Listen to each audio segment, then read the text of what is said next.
Price Lord. Women for ജീസസിൻ്റെ അനുഗ്രഹിക്കപ്പെട്ടൊരു സെക്ഷനിലേക്ക് എല്ലാ പ്രിയമുള്ളൊരു പ്രാവശ്യത്തോടെ സ്വാഗതം ചെയ്യുകയാണ്. വളരെ അനുഗ്രഹിക്കപ്പെട്ടൊരു സാക്ഷ്യം നമ്മൾ ഒരുമിച്ച് കേൾക്കാൻ പോവുകയാണ്. നമുക്ക് പ്രാർത്ഥിച്ചാരംഭിക്കാം. നമുക്ക് ചേർന്ന് പ്രാർത്ഥിക്കാം. ഇന്നത്തെ ഈ ഒരു ശുശ്രൂഷ വളരെ അനുഗ്രഹത്തിന് കാരണമായി തീരട്ടെ, അനേകർക്ക് വിടുതലിന് കാരണമായി തീരട്ടെ. നമ്മുടെ നടുവിലേക്ക് അയച്ച പ്രിയ കർത്താവിൻ്റെ മകളെ കർത്താവ് ശക്തമായി ഉപയോഗിപ്പാനിടയായി തീരട്ടെ. പരിശുദ്ധ പിതാവെ, അനുഗ്രഹീതമാകുന്ന ഈ നല്ല സമയത്തിനായി സ്തോത്രം. ഞങ്ങൾക്ക് പിന്നെയും വെൻ ഫോർ ജീസസിൻ്റെ ഒരു സെഷനുമായിട്ട് അവിടുത്തെ സന്നിധിയിൽ കടന്നു വരുവാൻ അവിടുന്ന് ഒരുക്കിയ സാവകാശത്തിനായി സ്തോത്രം ഞങ്ങളെ മറ്റുമായി സമർപ്പിക്കുകയാണ്. ഞങ്ങളുടെ കുടവശങ്ങളെ ക്ഷമിച്ച് ദൈവമഹത്വം ഞങ്ങളുടെ മേൽ വെളിപ്പെടണം. ഞങ്ങളുടെ നടുവിലേക്ക് അയച്ചിരിക്കുന്ന പ്രിയ അവിടുത്തെ മകൾക്കായി ഞങ്ങളങ്ങ് സ്തുതിക്കുന്നു. തൻ്റെ ജീവിതാനുഭവങ്ങൾ ഞങ്ങൾക്ക് വലിയ ആത്മീക ബലത്തിന് കാരണമായി തീരണം. കർത്താവേ, ദൈവമഹത്വം വെളിപ്പെടണം. സിസ്റ്റർ നെറ്റ്വർക്ക് എല്ലാ കരങ്ങളിലേക്ക് ഏൽപ്പിക്കുന്നു. ലോകത്തിൻ്റെ വിവിധ ഭാഗത്തു നിന്ന് ഈ വീഡിയോ കാണുന്ന ഓരോ നിൻ്റെ മക്കൾക്കും ഈ ശുശ്രൂഷയുടെ അനുഗ്രഹത്തിന് കാരണമായി തീരണം. കുടവശങ്ങൾ ക്ഷമിച്ചാട്ട് ദൈവപ്രവർത്തി വെളിപ്പെടുത്തിക്കാട്ടെ. അങ്ങനെ സംഭവിച്ചിരിക്കാൻ സ്തോത്രം. സകല മാനവും സകല മഹത്വത്തേക്ക് തരുന്നു. യേശു മൂലം താഴ്മയായി ചോദിക്കുന്നു, കേൾക്കുമാറാകണമേ. ഇന്ന് നമ്മളോടൊപ്പം തൻ്റെ അനുഭവങ്ങൾ പങ്കുവെക്കാൻ എത്തിയിരിക്കുന്നത് പ്രിയ സിസ്റ്റർ രശ്മി വിനോദാണ്. മുംബൈയിൽ നിന്നാണ് ജോയിൻ ചെയ്തിരിക്കുന്നത്. നമുക്ക് പ്രിയ സിസ്റ്റർ സ്നേഹത്തോടെ സ്വാഗതം ചെയ്യാം. Praise Lord. മുംബൈയിൽ സാൻപാട അല്ലേ? അതെ, സാൻപാടയിൽ. ദൈവത്തിന് സ്തോത്രം. ഞങ്ങളുടെ സനൽദാസ് പാസ്റ്ററുടെ ചർച്ചിലെ വിശ്വാസിയാണ്. അതോടൊപ്പം ഒത്തിരി സന്തോഷമുണ്ട്. വർഷങ്ങളായോ മുംബൈയിലായിട്ട്? ഞാൻ എൻ്റെ കോളേജ് വിദ്യാഭ്യാസം തൊട്ട് മുംബൈയിലാണ്. 10th സ്കൂളിൽ വിദ്യാഭ്യാസം കഴിഞ്ഞ് മുംബൈയിൽ വന്നത്. പപ്പയും മമ്മിയൊക്കെ ഇവിടെ ജോലിയോടുള്ള ബന്ധത്തിലായിരുന്നു. അങ്ങനെ ഞാൻ സ്കൂൾ വിദ്യാഭ്യാസം കഴിഞ്ഞു, കോളേജ് കഴിഞ്ഞു, പഠിത്തം കഴിഞ്ഞു, ജോലിയായി. അത് കഴിഞ്ഞിട്ട് പിന്നെ നാട്ടിലാണ് മാര്യേജ് ഒക്കെ നടന്നത്. എങ്കിലും വീണ്ടും ഹസ്ബൻഡിന്റെ ജോലിയോടുള്ള ബന്ധത്തിൽ വീണ്ടും മുംബൈയിലേക്ക് വന്നു. ശരി. അപ്പം സാൻപാട തന്നെയായിരുന്നു ചെറിയ പ്രായമൊക്കെ ഈ പഠിച്ചത്? ഇവിടെ തന്നെയാണ് നമ്മൾ. ഓക്കെ, ശരി ശരി. ദൈവത്തിന് സ്തോത്രം. പല പ്രാവശ്യം സൽപാസ്റ്റർ ഞങ്ങളുടെ ചർച്ച വന്നിട്ടുണ്ട്. ഞാൻ അങ്ങോട്ട് വന്ന് ശുശ്രൂഷിച്ചിട്ടുണ്ട്. നല്ല സ്നേഹിതനാണ്. ഞാൻ കണ്ടുപരിചയമുണ്ട്. എനിക്ക് ദൈവത്തിന് സ്തോത്രം. നല്ലൊരു സംസാരിച്ചിട്ടില്ലെന്നേ ഉള്ളൂ, പക്ഷെ നേരിൽ കണ്ടുപരിചയമുണ്ട്. ദൈവത്തിന് സ്തോത്രം, ദൈവത്തിന് സ്തോത്രം. ഞാനും ഈ ചാനലിലെ ഒരു പ്രേക്ഷകയാണ്. ഒരുപാട് സാക്ഷ്യങ്ങൾ ഇതിലൂടെ എന്നെ ബലപ്പെടുത്തിയിട്ടുണ്ട്. അപ്പോഴൊക്കെ ഞാൻ കർത്താവിനോട് ഞാൻ ചോദിക്കുമായിരുന്നു, ദൈവത്തിന്റെ ഇതാണെങ്കിൽ എനിക്കും കൂടി ഒരു അവസരം ഇതിനകത്ത് തരണമേ എന്ന്. അങ്ങനെ എനിക്ക് 2-3 ദിവസം മുമ്പ് ആന്റി എന്നെ വിളിച്ചപ്പോൾ എനിക്ക് ഭയങ്കര അതിശയമായിരുന്നു. കാരണം നമ്മളുടെ ഹൃദയങ്ങളെ അറിയുന്ന ദൈവം, നമ്മളുടെ നല്ല ആഗ്രഹങ്ങളെ നിറവേറ്റുന്ന ദൈവം, ഹാലലുയ, ഒരു റെക്കമെൻഡേഷനും ഇല്ലാതെ ഡയറക്റ്റ് ഇതിനകത്തോട്ട് ഒരു എൻട്രി കിട്ടുക എന്ന് പറഞ്ഞാൽ എന്നെ പോലുള്ള ഒരാൾക്കൊക്കെ അസാധ്യമായ കാര്യമാണ്. കാരണം ലോകം മൊത്തമുള്ള ഒരുപാട് വിശ്വാസി പ്രേക്ഷകരുള്ള ഒരു ചാനലാണിത്. അതിനകത്ത് ദൈവം എനിക്ക് ഇപ്രകാരം ഒരു അവസരം തന്നത് ദൈവത്തിന് സകല മഹത്വവും ഞാൻ കർത്താവിന് സമർപ്പിക്കുകയാണ്. സ്തോത്രം. ഞങ്ങളുടെ രജനി സിസ്റ്റർ നമ്പർ ക്യൂവേറ്റിലെ രജനി സിസ്റ്റർ നമ്പർ എന്നത് നമ്മുടെ പ്രാർത്ഥന. സിസ്റ്ററെ, നമുക്ക് ദൈവം പുറത്തു കൊണ്ടുവരാൻ ആഗ്രഹിക്കുന്നവരെ നമ്മുടെ കൈകളിൽ കൊണ്ടുതരണം. ഞങ്ങളവരെ ആളുകൾക്ക് പരിചയപ്പെടുത്താം. ഇതാ ഞങ്ങളുടെ എപ്പോഴും ഉള്ളൊരാഗ്രഹം. അതുകൊണ്ട് തന്നെ എപ്പോഴും ഞങ്ങൾ പ്രാർത്ഥിക്കുന്നതും അങ്ങനെ. ഓരോ സെഷനിലും ദൈവം നിയോഗിക്കുന്ന ആളുകളെ ദൈവം കൊണ്ടുവരുന്നു. ദൈവത്തിന് സ്തോത്രം. അപ്പം ബോംബെയിലാണ് കോളേജ് വിദ്യാഭ്യാസമൊക്കെ ചെയ്തത്. അപ്പോൾ ജനിച്ചു വളർന്നൊക്കെ നാട്ടിലായിരിക്കുമല്ലോ? നാട്ടിലെവിടെയാണ്? നാട്ടിലെ ആലപ്പുഴയിലെ കായംകുളത്ത് പുല്ലുളങ്ങര എന്ന് പറഞ്ഞ സ്ഥലത്താണ് എൻ്റെ സ്ഥലം. തികച്ചും പറയുകയാണെങ്കിൽ ഹൈന്ദവരുടെ ഒരു ബേസിക് സ്ഥലം. അവിടെ പേരിന് പോലും വിശ്വാസികളെന്നല്ല, ഒരു മർത്തോമ സാമുദായിക ക്രിസ്ത്യാനികൾ പോലും ഇല്ലാതെ ഹൈന്ദവരും അമ്പലവും പൂജയും മാത്രമായിട്ടുള്ള ഒരു ഏരിയയിലാണ് ഞാൻ ജനിച്ചു വളർന്നത്. എൻ്റെ കുടുംബത്തിലാണെങ്കിൽ സ്വന്തമായിട്ട് അമ്പലവും ആരാധനയും അതുപോലെ പറയെഴുന്നള്ളത്ത്, മുടി എഴുന്നള്ളത്ത് എല്ലാ വർഷവും നമ്മുടെ വീട്ടിലെ കുടുംബത്തിൽ നിന്നാണ് നമ്മുടെ കുടുംബക്ഷേത്രത്തിൽ ഉത്സവം സ്റ്റാർട്ട് ചെയ്യുന്നത് പോലും. നമ്മുടെ ഭവനത്തിൽ നിന്നാണ് അത് സ്റ്റാർട്ട് ചെയ്യുന്നത്. അത്രയ്ക്ക് ഹൈന്ദവ പാരമ്പര്യത്തിൽ വളരെ സ്ട്രിക്റ്റ് ആയിട്ട് വളർന്നു വന്ന ഒരു വ്യക്തിയായിരുന്നു ഞാൻ. പ്രത്യേകിച്ച് എൻ്റെ പപ്പയും മമ്മിയൊക്കെ ജോലിയോടുള്ള ബന്ധത്തില് ബോംബെയിലായിരുന്നത് കൊണ്ട് ഞാൻ എൻ്റെ മമ്മിയുടെ വീട്ടിൽ നിന്ന് പഠിച്ചത്. അതായത് എൻ്റെ ഗ്രാൻഡ്മയുടെ കൂടെ നാട്ടിൽ നിന്നായിരുന്നു. അപ്പൊ അതുകൊണ്ട് തന്നെ പ്രായം ചെന്ന ആൾക്കാരാകുമ്പോൾ കുറെ കൂടെ ഭക്തി അവർക്ക് കൂടുതലായതുകൊണ്ട് ആ അമ്മമ്മയുടെ കൂടെ നിന്നത് കാരണം വൈകുന്നേരം ആകുമ്പോൾ സ്ഥിരമായിട്ട് ഭയങ്കര സ്ട്രിക്റ്റ് ആണ്. വൈകുന്നേരം വിളക്ക് കൊളുത്തണം, പിന്നെ അവിടെ മാല കോർക്കണം, അതുപോലെ നാമം ജപിക്കണം, അങ്ങനെയൊക്കെ ഭയങ്കര സ്ട്രിക്റ്റ് ആയിരുന്നു.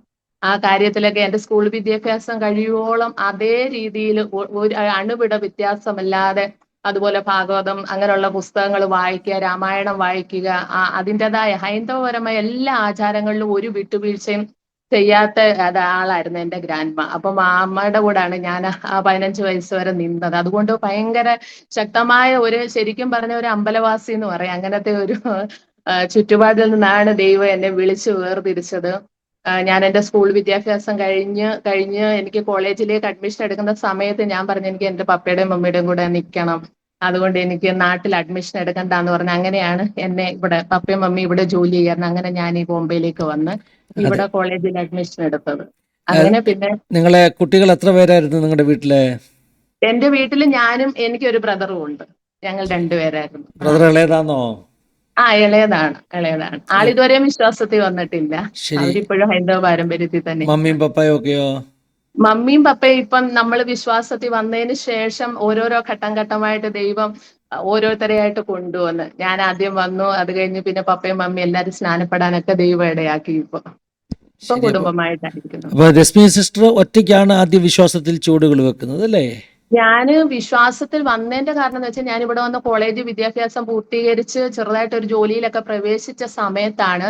അപ്പൊ ഇവിടെ ഈ തുർവയിലും, നമുക്കിപ്പോ പാസ്റ്റർക്ക് മുംബൈയിലായോണ്ട് അറിയാം, അയ്യപ്പ സേവാ മണ്ഡലം എന്ന് പറഞ്ഞാൽ ഭയങ്കര ഫേമസ് ആണ്. ഈ നമ്മുടെ അയ്യപ്പന്റെ ആ ഒരു ശബരിമല പോക്ക് ചടങ്ങുകളൊക്കെ ഉണ്ട്. അപ്പൊ എന്റെ പപ്പ അതിനകത്ത് പ്രസിഡന്റ് ആയിരുന്നു അയ്യപ്പ സേവാ മണ്ഡലം. അപ്പൊ അവരിവിടെ ആയിരുന്നെങ്കിലും പപ്പയൊക്കെ ഇതേപോലെ അമ്പലമായിട്ട് റിലേറ്റഡ് ആയിരുന്നു. ഇവിടെ എല്ലാ കാര്യങ്ങളും, മീറ്റിംഗ്, മണ്ഡലകാലത്തുള്ള ആ കാര്യങ്ങളൊക്കെ ചെയ്യുന്നതിൽ നമ്പർ 1 ആയിട്ട് നിന്ന വ്യക്തിയായിരുന്നു. അപ്പം അവര് ജോലിയോടുള്ള ബന്ധത്തിൽ ഇവിടെ ആയിരുന്നെങ്കിലും അമ്പലമായിട്ട് നല്ല ബന്ധത്തിലായിരുന്നു ഇവിടെ. അങ്ങനെ ഞാൻ എന്റെ വിദ്യാഭ്യാസത്തിനായിട്ട് ഇവിടെ വന്നു. ഞങ്ങൾ അപ്പോഴും ഇവിടെ നിൽക്കുമ്പോഴും കുടുംബമായിട്ട് ആഴ്ചകളിലെല്ലാം അമ്പലങ്ങളിലും ഒക്കെ പോകുന്നതും ആ ദേവീ വ്രതങ്ങളും ഉപവാസങ്ങളും മലയ്ക്ക് പോകാനായിട്ട് മാലയിടുന്ന അങ്ങനെയൊക്കെ ചടങ്ങ് ഇവിടെ മുംബൈയിലും ആചരിച്ചു പോകുന്ന ഒരു കുടുംബമായിരുന്നു. അങ്ങനെ ഇരിക്കുമ്പോ എൻ്റെ മമ്മിക്ക് പെട്ടെന്ന് ശരീരത്തിന് സുഖമില്ലാതെ വന്നു. അങ്ങനെ ഹോസ്പിറ്റലിലേക്ക് കൊണ്ടുപോയി ചെക്ക് ചെയ്തപ്പം അവർക്കൊരു ചെറിയ ഡൗട്ട്, ബയോപ്സി ചെയ്യാൻ പറഞ്ഞു. അങ്ങനെ ചെയ്തപ്പോഴാണ് അറിയുന്നത് മമ്മിക്ക് ബ്രസ്റ്റിനുള്ളിൽ ക്യാൻസർ ആണെന്ന് അറിഞ്ഞു. അപ്പൊ ആ സമയത്ത് എനിക്ക് ഭയങ്കര വിഷമം എന്ന് വെച്ച് കഴിഞ്ഞാൽ, ഞാൻ വന്ന് പപ്പയുടെയും മമ്മിയുടെയും കൂടെ നിന്നിട്ട് വളരെ കുറച്ച് ദിവസങ്ങളെ ആകുന്നുള്ളൂ. അപ്പൊ അവരുടെ കൂടെ നിൽക്കാനുള്ള ആഗ്രഹം കൊണ്ടാ എനിക്ക് ഇവിടെ പഠിച്ചാൽ മതിയെന്നും പറഞ്ഞിട്ട് ഞാൻ ഇവിടെ വന്നത്. അങ്ങനെ ആ ആ ഒരു സംഭവത്തില് എന്ത് ചെയ്യണമെന്ന് അറിയത്തില്ല. കാരണം എവിടെ ട്രീറ്റ്മെന്റ് ചെയ്യണം, ആര് ത്രൂ പോകണമെന്നൊന്നും അറിയത്തില്ല. അപ്പൊ നമുക്ക് ബോംബെയിൽ ഇവിടെ ടാറ്റ ഹോസ്പിറ്റലുണ്ട്, പക്ഷെ ആരുടെയെങ്കിലും റെക്കമെൻഡേഷൻ ഒന്നും ഇല്ലാതെ നമുക്ക് ഡയറക്റ്റ് പോയൊരു അഡ്മിഷൻ ഒന്നും കിട്ടത്തില്ലായിരുന്നു. അങ്ങനെ ഇരിക്കുമ്പോഴാണ് നമ്മുടെ വീടിനകത്തേക്ക് പ്രാർത്ഥിക്കുന്ന ചില സഹോദരിമാർ എങ്ങനെയോ അറിഞ്ഞിങ്ങനെ, മമ്മിക്ക് സുഖമില്ലെന്ന് അറിഞ്ഞുകൊണ്ട് ഇങ്ങനെ ചില ആന്റിമാർ എൻ്റെ വീട്ടിൽ വന്നിങ്ങനെ യേശുവിനെ കുറിച്ച് സുവിശേഷം പറയാനും പ്രാർത്ഥിക്കാനും അവരെന്നും വന്ന് മിക്കവാറും ദിവസങ്ങളിൽ വന്ന് പ്രാർത്ഥിക്കും. അപ്പൊ ഒരു ചെറിയ ബൈബിളൊക്കെ കൊണ്ട് തന്ന് അപ്പം ഞാൻ അന്നേരം ഇതെല്ലാം ശ്രദ്ധിക്കുന്നുണ്ട്. കാരണം ഹിന്ദുക്കൾ എന്ന് വെച്ചാൽ അമ്പലത്തിൽ പോയാൽ നമ്മുടെ കാര്യം പറഞ്ഞാൽ, എനിക്ക് ആ ഒരു രീതിയിൽ ജനിച്ചു വളർന്നുകൊണ്ട് അറിയാം, അമ്പലത്തിൽ പോയാൽ നമ്മുടെ കാര്യം പ്രാർത്ഥിച്ച് നേർച്ച കാഴ്ചയൊക്കെ കഴിച്ച് വീട്ടിൽ വരുന്ന അല്ലാതെ വേറൊരാൾക്ക് വേണ്ടി പ്രാർത്ഥിക്കുന്ന സിസ്റ്റം ഒന്നും അതിനകത്തില്ല. ഇപ്പൊ ഈ ആന്റിമാര് വന്ന് നിന്ന് പ്രാർത്ഥിക്കുമ്പോൾ ഞാൻ വിചാരിച്ചു നമ്മളുമായിട്ട് യാതൊരു ബന്ധവും ഇല്ല, ഒരു പരിചയം ഇല്ല അതിനു മുമ്പ്. അവര് വന്ന് നമ്മുടെ വീട്ടിൽ വന്ന് എൻ്റെ മമ്മിക്ക് വേണ്ടി കരഞ്ഞ് പ്രാർത്ഥിക്കുന്ന കണ്ടപ്പോ എനിക്കൊരു ഭയങ്കര അതിശയമായി. ഇത് എന്തൊരു സ്നേഹമാണ്, ഇത് എന്ത് പരിചയമാണ്, ഇതിന്റെ ബേസിക് എന്താണെന്നൊക്കെ. അപ്പൊ അവര് യേശുവിന്റെ സ്നേഹത്തെ കുറിച്ചൊക്കെ ഇങ്ങനെ പറയുകയൊക്കെ ചെയ്തു. അപ്പം എനിക്ക് കൂടുതൽ വിശ്വാസം ഉണ്ടെന്ന് കഴിഞ്ഞാൽ, എന്റെ പരിചയത്തിൽ തന്നെ ഒരു 3-4 ക്യാൻസർ പേഷ്യന്റ് ആ സമയത്ത് ഉണ്ടായിരുന്നു. അവരൊക്കെ എന്ന് വെച്ചാൽ ഇവിടുത്തെ നമ്മുടെ മറാഠി ഗാവുകാരാ. അവർക്ക് പിന്നെ സാമ്പത്തികമായിട്ടാണെങ്കിലും പിന്നെ അല്ലെങ്കിൽ ആരെങ്കിലും റെക്കമെൻഡ് ചെയ്യാനൊക്കെ ആണെങ്കിലും വലിയ ഹോസ്പിറ്റലുകളിലൊക്കെ കൊണ്ടുപോയി അവർക്ക് ട്രീറ്റ്മെന്റ് ചെയ്യാനുള്ള എല്ലാ ഫെസിലിറ്റീസും ഉണ്ട്. നമുക്ക് ആരുമായിട്ട് ഒരു പരിചയമില്ല. പക്ഷെ അവരെല്ലാം മമ്മിയെക്കാളും പ്രായം കുറവായിരുന്നിട്ട് പോലും ആ അസുഖത്തോട് അവരെല്ലാം ഈ ലോകത്ത് നിന്ന് മാറ്റപ്പെട്ടു പോയി. പക്ഷെ ജീവിക്കാൻ ഒരു സാധ്യതയും ഇല്ലാത്ത, അല്ലെങ്കിൽ നല്ലൊരു ട്രീറ്റ്മെന്റ് കൊടുക്കാനോ മറ്റൊന്നിനും കഴിയാത്ത എൻ്റെ കുടുംബത്തിലെ ഈ പ്രാർത്ഥനയാൽ എൻ്റെ മമ്മിക്ക് ദൈവം അത്ഭുതകരമായിട്ട് സൗഖ്യം കൊടുത്ത്. അതെന്റെ ജീവിതത്തിൽ വലിയൊരു കാരണം ആ പ്രാർത്ഥനയിലാണ് അത്ഭുതം സംഭവിച്ചതെന്ന് എനിക്ക് മനസ്സിലായി. 2002 എൻ്റെ മമ്മിക്ക് ഇങ്ങനെ അസുഖമാണെന്ന് ഐഡന്റിഫൈ ചെയ്തത്. അപ്പം അവിടെ കൊണ്ടുപോയി പിന്നെ ഒരു ട്രീറ്റ്മെന്റ് ഒന്നും ചെയ്യേണ്ട ആവശ്യം വരാതെ ദൈവം അത്ഭുതകരമായിട്ട് സൗഖ്യം കൊടുത്തു. അങ്ങനെ സൗഖ്യം കൊടുത്തു കഴിഞ്ഞപ്പോൾ നമ്മുടെ വീടിനടുത്ത് തന്നെ ഒരു ആന്റി ഉണ്ടായിരുന്നു, ഇങ്ങനെ വിശ്വാസിയായിട്ടുള്ള ആന്റി ഉണ്ട്. ആ വീട്ടിൽ ഇങ്ങനെ പ്രെയർ ഒക്കെ നടക്കുമ്പോൾ നമ്മളെ വിളിക്കുമായിരുന്നു ആദ്യമൊക്കെ. അപ്പൊ അങ്ങനൊന്നും നമ്മൾ പോകത്തൊന്നും ഇല്ലായിരുന്നു, വരാന്ന് പറയുന്നവള് പോകത്തില്ലായിരുന്നു. പക്ഷെ മമ്മിക്ക് ഈ സൗഖ്യം കിട്ടിയതിന് ശേഷം നമുക്ക് ഇങ്ങനെ ഒരു ബാക്ക്ഗ്രൗണ്ടിൽ നിൽക്കുന്നതുകൊണ്ട് അങ്ങനെ പബ്ലിക്കായിട്ട് നമുക്ക് ചർച്ചുകളിലോ പ്രയറിനോ ഒന്നും പോകാൻ പറ്റാത്ത സാഹചര്യം. പക്ഷെ ഈ ആന്റിയുടെ വീട്ടിൽ പ്രയർ നടക്കുമ്പോൾ ഞങ്ങൾ പതുക്കെ പതുക്കെ അവിടെ പോകും, ആരും കാണാതെ അവിടെ പോകുമായിരുന്നു. അങ്ങനെ ഒരു ദിവസം അവിടെ ഇങ്ങനെ പ്രാർത്ഥന നടക്കുന്ന സമയത്ത് നമ്മുടെ സനൽദാസ് പാസ്റ്ററുടെ മീറ്റിംഗ് നടക്കുന്ന സമയത്ത് നമ്മൾ അവിടെ പോയി. അവിടെ പോയപ്പോഴ് പാസ്റ്റർ എന്റെ തലയിൽ കൈവച്ച് ഇങ്ങനെ പ്രാർത്ഥിച്ചു. അപ്പൊ അന്ന് എന്റെ ഇങ്ങനെ വിവാഹത്തിന്റെ കാര്യമൊക്കെ നോക്കണം എന്നുള്ള ഒരു തീരുമാനത്തിൽ ഇങ്ങനെ ഇരിക്കുമ്പോഴാണ്. അപ്പൊ പാസ്റ്റർ തലയെ കൈവച്ചു പ്രാർത്ഥിച്ചു. അത് കഴിഞ്ഞ് ഞാൻ തിരിച്ചു ഭവനത്തിലേക്ക് വന്നു. വീട്ടിൽ വന്നു കഴിഞ്ഞിട്ട് എന്നും രാവിലെ ഞാൻ ജോലിക്ക് പോകുമ്പോഴ് പപ്പ രാവിലെ എണീറ്റ് കുളിയും തന്നെയൊക്കെ കഴിഞ്ഞ് വന്ന് വിളക്ക് കൊളുത്തി വെച്ച് ഒച്ചത്തിൽ അയ്യപ്പന്റെയും മറ്റ് ദൈവങ്ങളുടെയൊക്കെ ഇങ്ങനെ ഒരു പാട്ടിടും. അപ്പൊ ഞങ്ങൾ അത് കണ്ടു വളർന്നുകൊണ്ട് രാവിലെ എണീറ്റ് എവിടെ പോകണമെങ്കിലും അവിടെ ചെന്ന് ഒന്ന് കുമ്പിട്ടിട്ടേ നമ്മൾ വെളിയിലോട്ട് പോകത്തുള്ളൂ. അപ്പൊ എന്റെ ഒരു ശീലം എന്ന് വെച്ചാൽ എന്നും രാവിലെ കുളിച്ചിട്ട് വന്ന് ഈ വിളക്ക് കൊളുത്തി വെച്ചേക്കുന്നിടത്തൊന്ന് നമസ്കരിച്ചിട്ടേ ജോലിക്കാണേലും പോകത്തുള്ളൂ. വൈകുന്നേരം വന്നിട്ടാണേലും മേല് കഴുകി വന്ന് ഒന്ന് നാമം ജപിക്കുന്ന ആ ഒരു രീതിയൊക്കെ ആയിരുന്നു ഇവിടെ വന്നപ്പോഴും. പക്ഷെ അന്ന് രാവിലെ ഞാനിങ്ങനെ ആ വിളക്ക് കൊളുത്തി വെച്ചേക്കുന്നിടത്തോട്ട് പോകാൻ ഇങ്ങനെ ഒരുങ്ങുമ്പോഴ് എന്റെ മനസ്സിൽ എന്തോ ഒരു വിലക്ക് വരികയാണ്, പോകണ്ടാന്ന്. പക്ഷെ എന്ത് കാരണമാണെന്ന് എനിക്ക് മനസ്സിലാവുന്നില്ല. പോകണ്ടെന്ന് പറഞ്ഞു. ഓക്കെ, ഞാൻ പോയില്ല, ഞാൻ ജോലിക്കായിട്ട് അങ്ങ് പോയി. അപ്പൊ ഞാൻ ബേലാപ്പൂരാണ് ജോലി ചെയ്തുകൊണ്ടിരിക്കുന്നത്. അപ്പൊ ട്രെയിനിലാണ്, സാൻപാടയിൽ നിന്ന് ട്രെയിനിലാണ് പോകുന്നത്. അപ്പം തിരിച്ച് അന്ന് വൈകുന്നേരം വരുമ്പോഴും ഇതേപോലെ തന്നെ ഞാൻ വന്നപ്പോ വീട്ടിൽ വിളക്കൊക്കെ കൊളുത്തി ആ ഒരു ഇതിലിങ്ങനെ ഭക്തിസാന്ദ്രമായ അന്തരീക്ഷമൊക്കെ ഇങ്ങനെ ഉണ്ട്. പക്ഷെ എനിക്ക് വന്നിട്ട് അവിടോട്ട് പോകാനോ ഇത് പിന്നെ അവിടുത്തെ ബുക്ക് എടുത്ത് വായിക്കാനോ ഒന്നും തോന്നാത്ത ഒരു അവസ്ഥ. അപ്പൊ എനിക്ക് എന്തുകൊണ്ടാന്ന് മനസ്സിലാകുന്നില്ല. അപ്പൊ എന്റെ ഹൃദയത്തിൽ ആരോ പറയാണ്, ആ ആന്റിമാര് വന്നപ്പോ ഒരു ബൈബിൾ കൊണ്ട് തന്നിട്ടുണ്ട്, അത് അവിടെ ഇരിപ്പുണ്ട്, അതെടുത്ത് വായിക്കെന്ന് പറയാം. അന്നേരം ഞാനത് എന്റെ ബുക്കൊക്കെ വെച്ചേക്കുന്ന ഷെൽഫിൽ വെച്ചേക്കാണ്. ഞാൻ ആ ബൈബിൾ എടുത്തു. അപ്പൊ ഞാൻ ആദ്യം ഇങ്ങനെ പഴയ നിയമം എടുത്തപ്പോ അതിൽ ആദിയിൽ ദൈവം ആകാശം ഭൂമിയും സൃഷ്ടിച്ചു, ഭൂമി എനിക്കൊന്നും മനസ്സിലാകുന്നില്ല. അപ്പൊ ഞാൻ കുറെ മറിച്ച് നോക്കിയപ്പോ പുതിയ നിയമം കണ്ടു, അബ്രഹാം ഇസാക്കിനെ ജനിപ്പിച്ചു, ഇസഹാക്ക്. അപ്പൊ ഞാൻ വെച്ച് ഇത് മറ്റേ പുസ്തകം വെച്ച് കമ്പയർ ചെയ്യുമ്പോൾ ഇതൊരു പ്രാർത്ഥനാ പുസ്തകമാണോ, ഇതെന്താണെന്ന് ഒന്നും മനസ്സിലാവില്ല. ആദ്യമായിട്ടാണ് അങ്ങനെ ഒരു ബുക്ക് കയ്യിലെടുക്കുന്നത്. അപ്പം പിന്നെ എന്റെ ഉള്ളിൽ ആരോ പറയാണ്, ഇത് വായിക്ക്. അപ്പൊ ഞാൻ എന്ത് ചെയ്ത്, ആ പിറ്റേ ദിവസം ഈ ആന്റിമാര് പ്രാർത്ഥിക്കാനായിട്ട് വന്നപ്പോ ഞാൻ പറഞ്ഞു, ഇതിന്റെ മനസ്സിലാകുന്ന രീതിയിലുള്ള കോപ്പി ഉണ്ടെങ്കിൽ എനിക്ക് തരും. അവരെനിക്കൊരു പുതിയ നിയമത്തിന്റെ കോപ്പി തന്നു. അപ്പൊ ഞാൻ എന്ത് ചെയ്തു, ഈ ജോലിക്ക് പോകുമ്പോൾ ഈ ട്രെയിനിലാണല്ലോ യാത്ര ചെയ്യുന്നത്. അപ്പൊ അരമണിക്കൂറോളം ഉണ്ട്. അപ്പൊ ഞാൻ അത് എന്റെ ബാഗിനകത്ത് വെച്ചിട്ട് ഡെയിലി ഞാൻ ഇങ്ങനെ യാത്ര ചെയ്യുന്ന സമയത്ത്, അപ്പൊ അതുവരെയൊക്കെ എന്ന് വെച്ചാൽ കൂട്ടുകാരും ഒക്കെ ആയിട്ട് ഇങ്ങനെ ബഹളം വെച്ചൊക്കെയാ ജോലിക്ക് പോകുന്നത്. പക്ഷെ ഈ ഒരു ബുക്ക് എന്റെ കയ്യിൽ കിട്ടിയ പിന്നെ എനിക്ക് ഇതിനകത്തുനിന്ന് വായിക്കണം എന്നുള്ള ഒരു താല്പര്യമായി. അങ്ങനെ ട്രെയിനകത്ത് കയറിയാലും കൂട്ടുകാരിൽ നിന്നെല്ലാം ഒഴിഞ്ഞ് എവിടെയെങ്കിലും ഒരു സീറ്റ് കോർണറിൽ കണ്ടുപിടിച്ചിട്ട് അതിനകത്തിരുന്ന് ഈ ബൈബിൾ ഇങ്ങനെ വായിക്കാൻ തുടങ്ങി.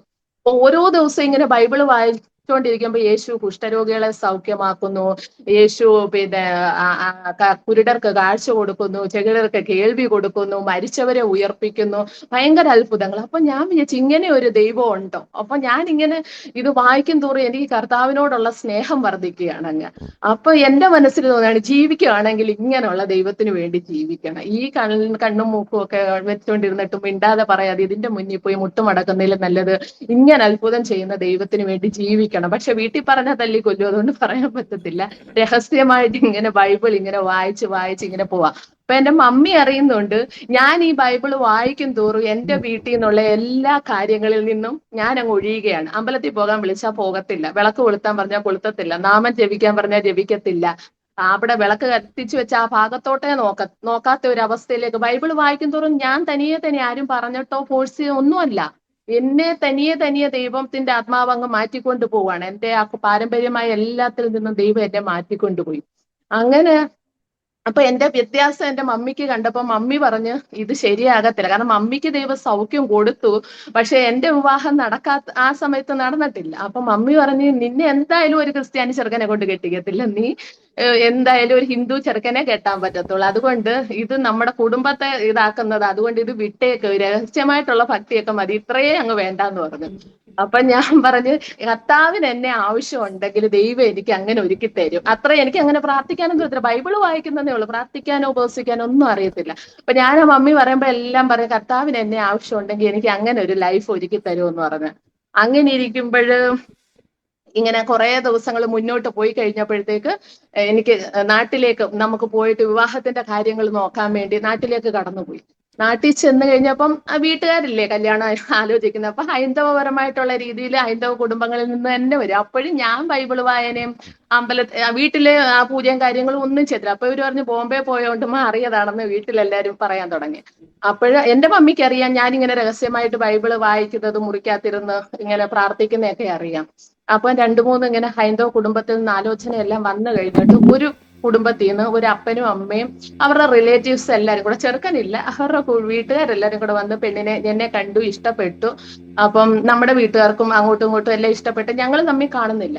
ഇവര് തമ്മില് വരവ് അങ്ങോട്ടും ഇങ്ങോട്ടും വീടുകളൊക്കെ പോയി കണ്ട് ഇഷ്ടപ്പെട്ട് കല്യാണം അങ്ങ് ഉറപ്പിച്ചു. അപ്പം ഞാൻ ആളിനെ കണ്ടിട്ടില്ല, ആൾ എന്നെ കണ്ടിട്ടില്ല.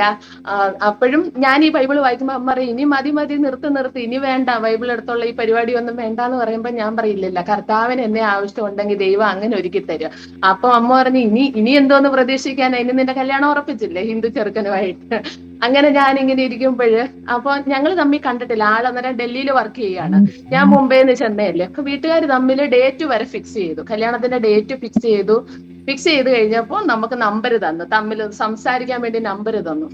അപ്പൊ ഞാൻ പറഞ്ഞ നമ്പർ ആദ്യം വിളിക്കുമ്പോഴേ ഞാൻ ഇക്കാര്യം പറയും, ഞാൻ ഈ ബൈബിളാണ് വായിക്കുന്നത്, ഇങ്ങനെ എന്റെ എന്തൊക്കെയുണ്ട് അതെല്ലാം പറയും. അപ്പൊ ആദ്യമായിട്ട് നമ്പർ കിട്ടി പുള്ളി എന്നെ വിളിക്കുമ്പോ ഞാൻ പറയാണ് പിന്നെ ഇതുപോലെ ഞാൻ പിന്നെ യേശുവിൽ വിശ്വസിക്കുന്ന വ്യക്തിയാണ്, ഞാൻ ബൈബിളാണ് വായിക്കുന്നത്, ഞാൻ അമ്പലങ്ങളിൽ പോകാറില്ല, എന്റെ കുടുംബത്തിൽ നിങ്ങൾ വന്ന് കണ്ടതായ യാതൊരു കാര്യങ്ങളും ഞാനിപ്പോ ചെയ്യാറില്ല, ഞാൻ യേശുവിലാണ് വിശ്വസിക്കുന്നത്, ഇങ്ങനെയാണ് എന്റെ വിശ്വാസം. അതുകൊണ്ട് വിവാഹം കഴിഞ്ഞ അമ്പലത്തിൽ പോകാനോ ഇങ്ങനെയുള്ള കാര്യങ്ങൾ ചടങ്ങുകൾക്കൊന്നും ഞാൻ നിൽക്കത്തില്ല.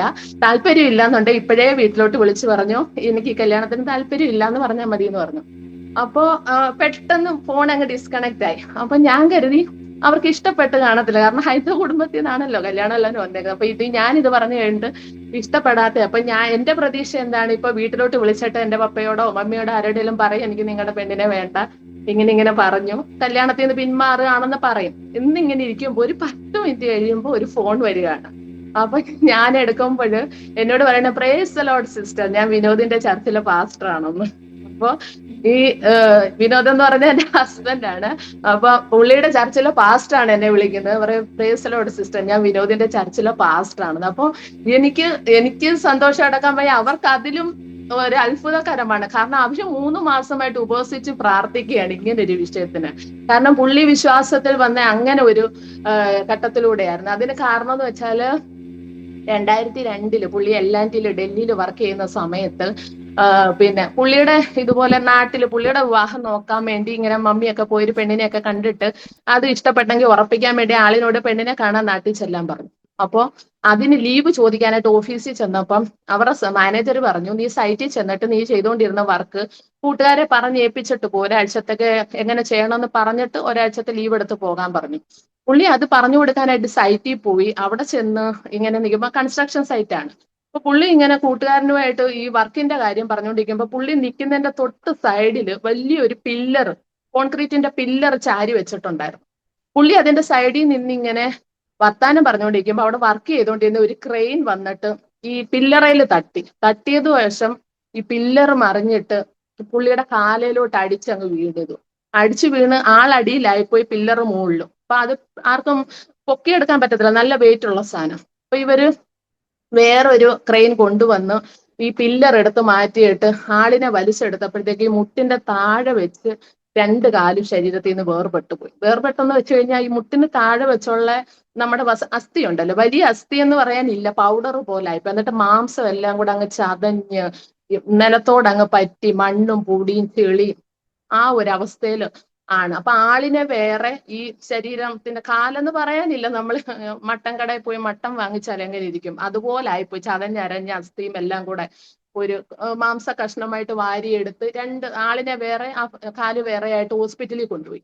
അവിടെ കൊണ്ടുവന്ന് ഡോക്ടർ നോക്കിയപ്പോ കാലെന്ന് പറയാൻ ഒന്നുമില്ല, മാംസ കഷ്ണങ്ങൾ ഇങ്ങനെ വാരി കൂട്ടി തൊലിയും എല്ലും എല്ലാം കൂടെ അങ്ങനെ ഇരിക്കുകയാണ്. അപ്പം ഡോക്ടർ പറഞ്ഞു ഈ കാല് ചേർത്ത് വെക്കുക എന്നുള്ളത് അസാധ്യമാണ്, കാരണം ഒന്ന് ഷേപ്പില്ല, 2 അസ്ഥി പൗഡർ പോലെ ആയി പോയിട്ടുണ്ട്. എന്നാലും ആളിന്റെ വിവാഹം കഴിയാത്ത സമയമല്ലേ. അപ്പൊ ഡോക്ടർ പറഞ്ഞു നമുക്കൊരു കാര്യം ചെയ്യാം, 2 ദിവസം നമുക്ക് മരുന്നൊക്കെ വെച്ച് ഒന്ന് ക്ലീൻ ചെയ്ത് ഒന്ന് ഒബ്സർവേഷനിൽ വെക്കാം ഇത്, എന്നിട്ട് മുന്നോട്ട് എന്താന്ന് വെച്ചാൽ നോക്കാന്ന് പറഞ്ഞു.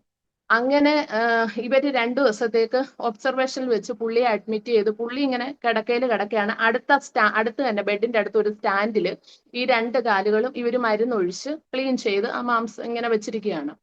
അപ്പൊ 2 ദിവസം ഡോക്ടർമാർ വന്ന് നോക്കുമ്പോഴും സ്മെല്ല് വെച്ച് തുടങ്ങി. കാരണം ബ്ലഡ് സർക്കുലേഷൻ ഇല്ലല്ലോ, ശരീരത്തിൽ നിന്ന് വേർപെട്ടിരിക്കുകയാണ്. നിറം മാറി തുടങ്ങി, ഒരുമാതിരി മഞ്ഞിച്ച നിറമാകാൻ തുടങ്ങി, ചെറുതായിട്ട് സ്മെല്ല് വരാൻ തുടങ്ങി. അപ്പൊ ഡോക്ടർ പറഞ്ഞു, ഇനി ഇത് നമുക്ക് വെച്ചോണ്ടിരുന്നിട്ട് കാര്യമില്ല, ഇത് കുഴിച്ചു മൂടാനേ പറ്റത്തുള്ളൂ. ഇനി ഇത് പുള്ളിയുടെ ശരീരത്തിൽ ചേർത്ത് വെച്ചാല് ഒന്നുകൂടി ഇൻഫെക്ഷൻ ആയി പോകും. അതുകൊണ്ട് നമുക്കിത് അപ്പൊ പുള്ളിയോട് തന്നെ, വിനോട്ടനോട് തന്നെ ഡോക്ടർ പറയാണ്, വിനോദേ സോറി, ഇത് നമുക്കൊന്നും ചെയ്യാൻ പറ്റത്തില്ല, അതുകൊണ്ട് നാളെ തന്നെ ഓപ്പറേഷന് റെഡി ആക്കിക്കോ. കാരണം മുട്ടിന് താഴോട്ടില്ല, അടർന്നു മാറിയത് കൊണ്ട് മാംസങ്ങൾ ഇങ്ങനെ തൂങ്ങിക്കിടപ്പുണ്ട് മുട്ടിന്റെ താഴോട്ട് കുറച്ച്. അപ്പം പറഞ്ഞ അത് നമുക്ക് കട്ട് ചെയ്ത് മുട്ടിന് താഴെ വെച്ച് കാല് ലെവല് ചെയ്യാം. മറ്റേ ഈ സ്റ്റാൻഡ് വെച്ചിരിക്കുന്ന സംഭവം നമുക്ക് എടുത്ത് മാറ്റിയേക്കാം, അതിന് ചേർത്ത് വെക്കാൻ പറ്റത്തില്ലെന്ന് പറഞ്ഞു. അപ്പം പുള്ളിയെ സംബന്ധിച്ച് അതൊരു, കാരണം ഒന്ന് വിവാഹം കഴിഞ്ഞിട്ടില്ല, 10-26 വയസ്സാകുന്നതേ ഉള്ളൂ, വിവാഹം കഴിഞ്ഞിട്ടില്ല. രണ്ടാമത്തേത് ജോലി ചെയ്യാൻ പറ്റത്തില്ല. 2 കാലും കൂടെ ഇതായി കഴിഞ്ഞാൽ പിന്നെ ജോലിക്ക് എങ്ങനെ പോകും, ജോലി ചെയ്യാൻ പറ്റത്തില്ല. പിന്നെ എന്തിനാ ഇങ്ങനെ ജീവിക്കുന്നത് എന്നുള്ള ഒരു ഇതായിപ്പോയി. 2 കാലില്ലാതെ ഇനി എന്തിനാ ജീവിക്കുന്നത്. അപ്പം പുള്ളി വിചാരിച്ച് ആത്മഹത്യ ചെയ്യാം, ജീവിച്ചിരുന്നിട്ട് കാര്യമില്ല, ആർക്കും ഒരു ഭാരമാകാതെ ആത്മഹത്യ ചെയ്യാം. പക്ഷെ ആത്മഹത്യ ചെയ്യണമെങ്കിലും കിടക്കയെന്നൊന്ന് എണീക്കണേ വേറൊരാളുടെ സഹായമില്ലാതെ പറ്റത്തില്ല, ആ ഒരു അവസ്ഥ. അപ്പൊ അതിനും പറ്റാതെ പുള്ളി അങ്ങ് ഭയങ്കരമായിട്ട് പൊട്ടിക്കരഞ്ഞ ആ ബെഡേ കിടന്നോണ്ട്. ആ സമയത്ത് ആ ഹോസ്പിറ്റലിൽ 2 ദേവദാസന്മാര് വിസിറ്റിങ്ങിന് വേണ്ടി ഇങ്ങനെ വരികയാണ്. വിസിറ്റിങ്ങിന് വന്നപ്പോൾ അവിടെ വർക്ക് ചെയ്യുന്ന ഒരു നേഴ്സ്, ആ സിസ്റ്റർ പറഞ്ഞു, നമ്മുടെ ഇവിടെ ഡൽഹി വെച്ചാണല്ലോ, പറഞ്ഞു ഇവിടെ ഒരു മലയാളി പയ്യൻ ഇതുപോലെ ആക്സിഡന്റ് ആയിട്ട് കൊണ്ടുവന്നിട്ടുണ്ട് പാസ്റ്റർ, നമുക്കൊന്ന് പോയി പ്രാർത്ഥിക്കാന്ന് പറഞ്ഞു. അങ്ങനെ ഇവര് ഈ പാസ്റ്റേഴ്സിനെ വിളിച്ചുകൊണ്ട് ഈ റൂമിൽ വന്നപ്പോ ആളിങ്ങനെ കിടക്കുകയാണ്, കരഞ്ഞുകൊണ്ട് കിടക്കുകയാണ്. അപ്പൊ വിവരങ്ങളൊക്കെ ചോദിച്ചറിഞ്ഞു എങ്ങനെ പറ്റി. അപ്പൊ ആക്സിഡന്റ് ഇങ്ങനെ സംഭവിച്ചാണ്. അപ്പൊ ഡോക്ടർ എന്ത് പറഞ്ഞു, അപ്പൊ ഡോക്ടർ പറഞ്ഞു, നാളെ രാവിലെ ഓപ്പറേഷൻ ആണ്, എന്റെ കാല് കട്ട് ചെയ്യാൻ പോവാണ്, അത് അവിടെ ഇരിക്കുന്നത് ഇത് കുഴിച്ചു മൂടാൻ പോവാണ്, ഇനി ഒരു ഇതുമില്ലെന്ന് പറഞ്ഞു. അപ്പം ഈ പാസ്റ്റർ യേശുവിനെ കുറിച്ച് പുള്ളിയോട് പറയാൻ തുടങ്ങി. യേശുവിനെ അറിയാമോ എന്ന് ചോദിച്ചു. അപ്പം വിനോട്ടൻ ആദ്യമായിട്ടാണ് കേൾക്കുന്നത്, മീൻസ് യേശു എന്നുള്ള കേട്ടിട്ട്. അപ്പൊ എനിക്കറിയാം, ക്രിസ്ത്യാനികളുടെ ദൈവം അല്ലേ യേശു എന്ന് പറയുന്നത്. അപ്പം ആ പാസ്റ്റർ പറഞ്ഞു, അങ്ങനെയല്ല, യേശു സകല മാനവരാശിയുടെയും പാപത്തിന് വേണ്ടിയാണ് ഈ ലോകത്തിൽ വന്നത്. അവനിൽ വിശ്വസിക്കുന്നവർക്ക് സ്വന്തം മക്കളാകാൻ ദൈവം അധികാരം കൊടുത്തിട്ടുണ്ട്. പിന്നെ ദൈവം, യേശു മരിച്ചവരെ ഉയർപ്പിച്ചതും കുഷ്ഠരോഗികളെ സൗഖ്യമാക്കി, ഇങ്ങനെ അത്ഭുതങ്ങൾ പറഞ്ഞപ്പോ ഈ വിനോട്ടൻ കിടക്കയിൽ ഇരുന്നോണ്ട് പറഞ്ഞ്, അങ്ങനെ യേശു അത്ഭുതങ്ങൾ ചെയ്യുന്ന ദൈവമാണ്, യേശു ജീവനുള്ള ദൈവമാണെന്ന് നിങ്ങൾ പറയുന്നുണ്ടല്ലോ, അങ്ങനെ അത്ഭുതങ്ങളെ ചെയ്യുന്ന ദൈവമാണെങ്കിൽ, ഇങ്ങനെ കളിയാക്കി ചോദിച്ചതാ, ഈ നഷ്ടപ്പെട്ടു വന്ന എനിക്ക് തിരിച്ചു തരാൻ പറ്റുമോ എന്ന് ചോദിച്ചു. അന്നേരം ഈ ദേവദാസന് അദ്ദേഹത്തോട് പറഞ്ഞു, നീ വിശ്വസിച്ചാൽ ദൈവത്തിന്റെ മഹത്വം കാണുമെന്ന് പറഞ്ഞു. നമ്മുടെ പ്രാർത്ഥന കേൾക്കുന്ന ദൈവം, കാരണം കർത്താവ് ജീവനുള്ള ദൈവമാണ്. അന്ന് ഏത് ജാതിയും ഏത് മതത്തിലും ഏത് ഭാഷയിലും ഉള്ളവരെ ജാതി മത ഭേദമില്ലാതെ നമ്മുടെ പ്രാർത്ഥന കേൾക്കുന്ന ഒരേ ഒരു ദൈവം നമ്മുടെ യേശു കർത്താവ് മാത്രമാണ്. അതുകൊണ്ട് ബ്രദർ വിശ്വസിക്കുകയാണെങ്കിൽ ദൈവം അത്ഭുതം ചെയ്യുമെന്ന് പറഞ്ഞു. അപ്പം അദ്ദേഹം കിടക്കയിൽ ഇരുന്നോണ്ട് പറഞ്ഞ്, അങ്ങനെ നിങ്ങൾ പറയുന്ന ഈ യേശു അത്ഭുതങ്ങളുടെ ദൈവമാണെങ്കിൽ എനിക്ക് ഈ കാല് തിരിച്ചു തരുവാണെങ്കിൽ ഈ കിടക്കയിൽ നിന്ന് ഞാൻ എപ്പോ എഴുന്നേൽക്കുന്ന അന്ന് മുതൽ എന്റെ യേശുവിന് വേണ്ടി ആയിരിക്കും ഞാൻ ജീവിക്കുന്നതെന്ന് ആ കിടക്കയിൽ വെച്ച് അദ്ദേഹം ഒരു തീരുമാനമെടുത്തു. അങ്ങനെ തീരുമാനമെടുത്തപ്പോ ഈ ദൈവദാസന്മാർ എന്ത് ചെയ്ത്, അദ്ദേഹം കിടന്ന ഈ കിടക്കയുടെ അരികിലായിട്ട് മുട്ടുമടക്കി ഇട്ട് പറഞ്ഞു, അപ്പൊ ബ്രദറെ നിങ്ങൾ സ്തോത്രം പറഞ്ഞാൽ മതി, ഇപ്പൊ പ്രാർത്ഥിക്കാനൊന്നും അറിയത്തില്ല. പറഞ്ഞു, ഞങ്ങൾ പ്രാർത്ഥിച്ചോളാം, പക്ഷെ ബ്രദർ സ്തോത്രം പറഞ്ഞുകൊണ്ടിരുന്നാൽ മതി എന്ന് പറഞ്ഞു. അങ്ങനെ വിനോട്ടൻ ഇങ്ങനെ കിടക്കയിൽ കിടന്നുകൊണ്ട് സ്തോത്രം സ്തോത്രം സ്തോത്രം എന്ന് പറഞ്ഞു ഈ ദേവദാസന്മാരെ അരികിലിരുന്നുകൊണ്ട് അന്യഭാഷയിൽ ശക്തമായിട്ട് പ്രാർത്ഥിക്കാൻ തുടങ്ങി.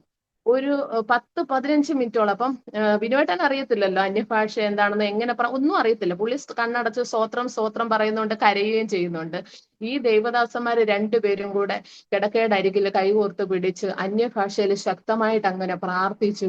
ഒരു 10-15 മിനിറ്റ് കഴിഞ്ഞ് കണ്ണ് തുറക്കുമ്പോൾ ഈ സ്റ്റാൻഡിൽ ഇരുന്ന കാലിനകത്തുനിന്ന് ബ്ലഡ് ഇങ്ങനെ ഇറ്റിറ്റ് വീഴുകയാണ്. അപ്പൊ ബ്ലഡ് എന്ന് പറഞ്ഞാൽ ജീവന്റെ അടയാളമാണ്. അത് മരിച്ച് നാറ്റം വെച്ച് സ്മെല്ലായി നിറം മങ്ങി മഞ്ഞ നിറത്തില് പഴുത്ത മാംസകഷ്ണം പോലെ ഇരുന്ന ആ കാലിനകത്തുനിന്ന് കർത്താവിന്റെ ആ പ്രാർത്ഥിച്ച സമയത്ത് ആ ക്രൂശിന്റെ ശക്തി ഇറങ്ങിയിട്ട് ജീവന്റെ അടയാളമായി രക്തം ഇറ്റിറ്റ് വീഴാൻ തുടങ്ങി. വേഗത്തിൽ അവർ പോയി ഡോക്ടറെ വിളിച്ചുകൊണ്ട് വന്ന് പെട്ടെന്ന് ആളിനെ ഓപ്പറേഷൻ തിയേറ്ററിലേക്ക് കയറ്റിയിട്ട് ആ അസ്ഥി ഒടിഞ്ഞു പോയായിരുന്നല്ലോ, 2 വലിയ അസ്ഥികളും തകർന്നു പോയ സ്ഥാനത്ത് 2 പ്ലേറ്റ് കാലിലിട്ടിട്ട് ആ കാല് ചേർത്ത് ആ ശരീരത്തിൽ ചേർത്ത് വെക്കാൻ ദൈവം അത്ഭുതം ചെയ്തു. അപ്പം കുഴിച്ചു മൂടാമെന്ന് പറഞ്ഞ കാലാണ്, പക്ഷെ ദൈവം അന്നത്തെ പ്രാർത്ഥനയിൽ അത്ഭുതകരമായിട്ട് സൗഖ്യം കൊടുത്തു. ആ 2 കാലുകളും നഷ്ടപ്പെടുമെന്ന് പറഞ്ഞ സ്ഥാനത്ത് ഒരു വിരലിന്റെ നഖം പോലും നഷ്ടപ്പെടാൻ ദൈവം ഇടയാക്കിയില്ല എന്നുള്ളതാണ് സത്യമായ കാര്യം. ഒരു നഖത്തിന് പോലും പോറലേൽക്കാതെ ദൈവം ആ 2 കാലുകളെ അദ്ദേഹത്തിന് തിരിച്ചു കൊടുത്തപ്പോ പതുക്കനെ പിന്നെ ഈ ഓപ്പറേഷൻ കഴിഞ്ഞ് ബെഡിൽ കൊണ്ടുവന്ന് പിന്നെ പതിയെ ആള് വോക്കറിൽ ഇങ്ങനെ ചെറുതായിട്ട് നടന്നു തുടങ്ങി. അത് കഴിഞ്ഞ് പിന്നെ ചെറുതായിട്ട് സ്റ്റിക്കിൽ ഇങ്ങനെ നടക്കാൻ തുടങ്ങി. അങ്ങനെ നടന്നപ്പോൾ അദ്ദേഹം പറഞ്ഞു, എനിക്ക് ചർച്ചിൽ പോകണം, എനിക്ക് ഈ സാക്ഷ്യം പറയണം. അങ്ങനെ ഈ പാസ്റ്റേഴ്സ് അദ്ദേഹത്തിനെ ചർച്ചിൽ കൊണ്ടുപോയി ആദ്യമായിട്ട്. അപ്പൊ അങ്ങനെ ഒരു അന്തരീക്ഷത്തിൽ ആദ്യമായിട്ടാ പോകുന്നത്. കാരണം ഈ ഹൈന്ദവ ബാക്ക്ഗ്രൗണ്ടിൽ ഇതേപോലെ രാവിലെയും വൈകുന്നേരം ഒക്കെ വിളക്ക് കൊളുത്തി പ്രാർത്ഥിക്കുന്ന ഒരു വ്യക്തിയാണ്. അപ്പൊ ആദ്യമായിട്ടാണ് ഇങ്ങനെ ഒരു കൂട്ടായ്മയ്ക്ക് പോകുന്നത്. അവിടെ ചെന്നപ്പോൾ ആദ്യം അവിടെ ഒരുപാട് പേര് ഇങ്ങനെ കൈയടിക്കുന്നു, പ്രാർത്ഥിക്കുന്നു, പാടുന്നു, ഒട്ടും പരിചയമില്ലാത്ത സാഹചര്യം. അദ്ദേഹം ഏറ്റവും പുറകിൽ പോയിരുന്നു, എന്താണ് ചെയ്യേണ്ടതെന്നൊന്നും അറിയത്തില്ല. അപ്പൊ ഏറ്റവും പുറകിൽ പോയിരുന്നപ്പോ അന്ന് അവിടെ ഉപവാസ പ്രാർത്ഥന നടക്കുകയാണ്. ഒരു ദേവദാസൻ ഏറ്റവും ഫ്രണ്ടിൽ നിന്നിങ്ങനെ ദൈവവചനം ശുശ്രൂഷിക്കുമ്പോഴാണ് ഇദ്ദേഹം കയറി ഏറ്റവും ബാക്കിൽ ചെന്നിരിക്കുന്നത്. ആ ദേവദാസൻ പെട്ടെന്ന് വന്നിട്ടും അദ്ദേഹത്തിന്റെ തലയെ കൈവച്ചിട്ട് പറയാണ്, 3 മാസത്തിനുള്ളിൽ നിന്റെ വിവാഹം നടക്കുമെന്ന്. അപ്പൊ മാനുഷികമായി ചിന്തിക്കാൻ പോലും പറ്റത്തില്ല. കാരണം അദ്ദേഹത്തിന്റെ 2 കാല് വേർപെട്ടെന്നുള്ളത് ലോകം മൊത്തം ഫേമസ് ആയിട്ടുള്ള കാര്യമാണ്. ഇങ്ങനെ ഒരു ആക്സിഡന്റ് നടന്നെന്നും ഈ കാല് 2 വേർപെട്ട് പോയെന്നുള്ളത്. അതൊന്ന്. രണ്ടാമത്തെ, ജോലി നഷ്ടപ്പെട്ടു. ഈ പിന്നെ കാല് നഷ്ടപ്പെട്ടതോടുകൂടി ജോലി നഷ്ടപ്പെട്ടു. മൂന്നാമത്തേന്ന് വെച്ച് കഴിഞ്ഞാൽ ഇത്രയും ഇൻഫെക്ഷൻ പോയത് കൊണ്ട് അദ്ദേഹത്തിന് ഒരുപാട് ആന്റിബയോട്ടിക്സ് കൊടുക്കേണ്ടി വന്നു. മെഡിസിൻ, ഭയങ്കര ഹൈ ഡോസ് മെഡിസിൻ അദ്ദേഹത്തിന്റെ ശരീരത്ത് പോയത് കൊണ്ട് മെഡിക്കൽ റിപ്പോർട്ടാണ് ഈ വിവാഹം കഴിച്ചാലും കുഞ്ഞുങ്ങൾ ഉണ്ടാകത്തില്ല എന്നുള്ളത്. കാരണം അത്ര ഹൈ ഡോസ് മെഡിസിൻ പുള്ളിയുടെ ബോഡിയിൽ പോയിട്ടുണ്ട്, എക്സ്റേസും റേഡിയേഷനും ഒക്കെ ആയിട്ട്. അപ്പൊ അതുകൊണ്ട് കുഞ്ഞുങ്ങൾ ഉണ്ടാകത്തില്ല. അപ്പൊ ഈ 3 റിപ്പോർട്ട് വെച്ച് നോക്കുമ്പോൾ വിവാഹം എന്നുള്ള കാര്യം ചിന്തിക്കാൻ പോലും പറ്റത്തില്ല. അപ്പൊ പുള്ളിയുടെ വെച്ച് എനിക്ക് ആര് പെണ്ണ് തരാനാ, ഈ 2 കാര്യം പോയെന്നുള്ള കാര്യം ഇപ്പം ശരിയായി. പക്ഷെ ഇത് എല്ലാവർക്കും അറിയാവുന്ന, അപ്പൊ ഒരുവിധ അറിവുള്ളവരാരും ഒരു പെണ്ണിനെ കൊടുക്കത്തില്ല. അപ്പൊ എങ്ങനെ വിവാഹം നടക്കും എന്നുള്ളതാണ്. പക്ഷെ ദൈവാത്മാവ് ആലോചന പറയാണ്, ബ്രദറെ 3 മാസത്തിനുള്ളിൽ നിങ്ങളുടെ വിവാഹം നടക്കുമെന്ന്. അന്നേരം അദ്ദേഹം ഓടിച്ചെന്ന് അദ്ദേഹത്തിന്റെ പാസ്റ്ററോട് ചോദിച്ചു, പാസ്റ്റർ എന്താ ചെയ്യുന്നത്, ഈ ദേവദാസൻ ഇങ്ങനെ ആലോചന പറയുന്നത്. അന്നേരം പറഞ്ഞ്, നമുക്ക് ഉപവസിച്ച് പ്രാർത്ഥിക്കാം, ദൈവം അത്ഭുതം ചെയ്യുമെന്ന് പറഞ്ഞു.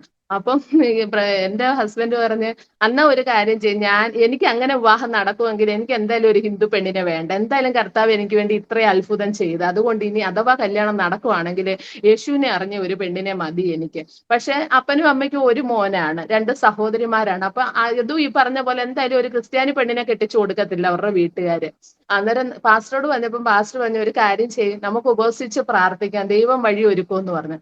അങ്ങനെ ഇവർ ഉപവസിച്ച് പ്രാർത്ഥിക്കുകയാണ്. ഈ 3 മാസത്തിനുള്ളിൽ ദൈവഹിതപ്രകാരം വിവാഹം നടക്കുമ്പോൾ കർത്താവിന്റെ ഹിതപ്രകാരം ഹിന്ദു ബാക്ക്ഗ്രൗണ്ടിൽ നിന്ന് യേശുവിനെ അറിഞ്ഞ ഒരു പെണ്ണിനെ വേണം, എന്നാൽ മാതാപിതാക്കളുടെ ഇഷ്ടപ്രകാരമായിരിക്കണം വിവാഹം നടക്കേണ്ടത്. ഈ വിഷയം ഇവർ എഴുതി വെച്ച് പ്രാർത്ഥിക്കുമ്പോഴാണ് ഇവരുടെ കുടുംബക്കാരെ എന്റെ വീട്ടിൽ വന്നിട്ട് വിവാഹം ആലോചിക്കുന്നത്. അപ്പൊ ഞാൻ എന്റെ വീട്ടിൽ ഇരുന്ന് പ്രാർത്ഥിക്കുകയാണ്, എന്റെ മാതാപിതാക്കളുടെ ഇഷ്ടപ്രകാരം വിവാഹം നടക്കണം, പക്ഷെ യേശുവിനെ അറിഞ്ഞ ഒരു മകനെ എനിക്ക് പാർട്ട്ണറായിട്ട് കിട്ടണം. അപ്പം ഞാനും ബോംബെയില്, പുള്ളി ഡൽഹിയില്, ഞങ്ങൾ തമ്മിൽ കണ്ടിട്ടില്ല, വീട്ടുകാർ തമ്മിൽ ഉറപ്പിച്ച വിവാഹമാണ്.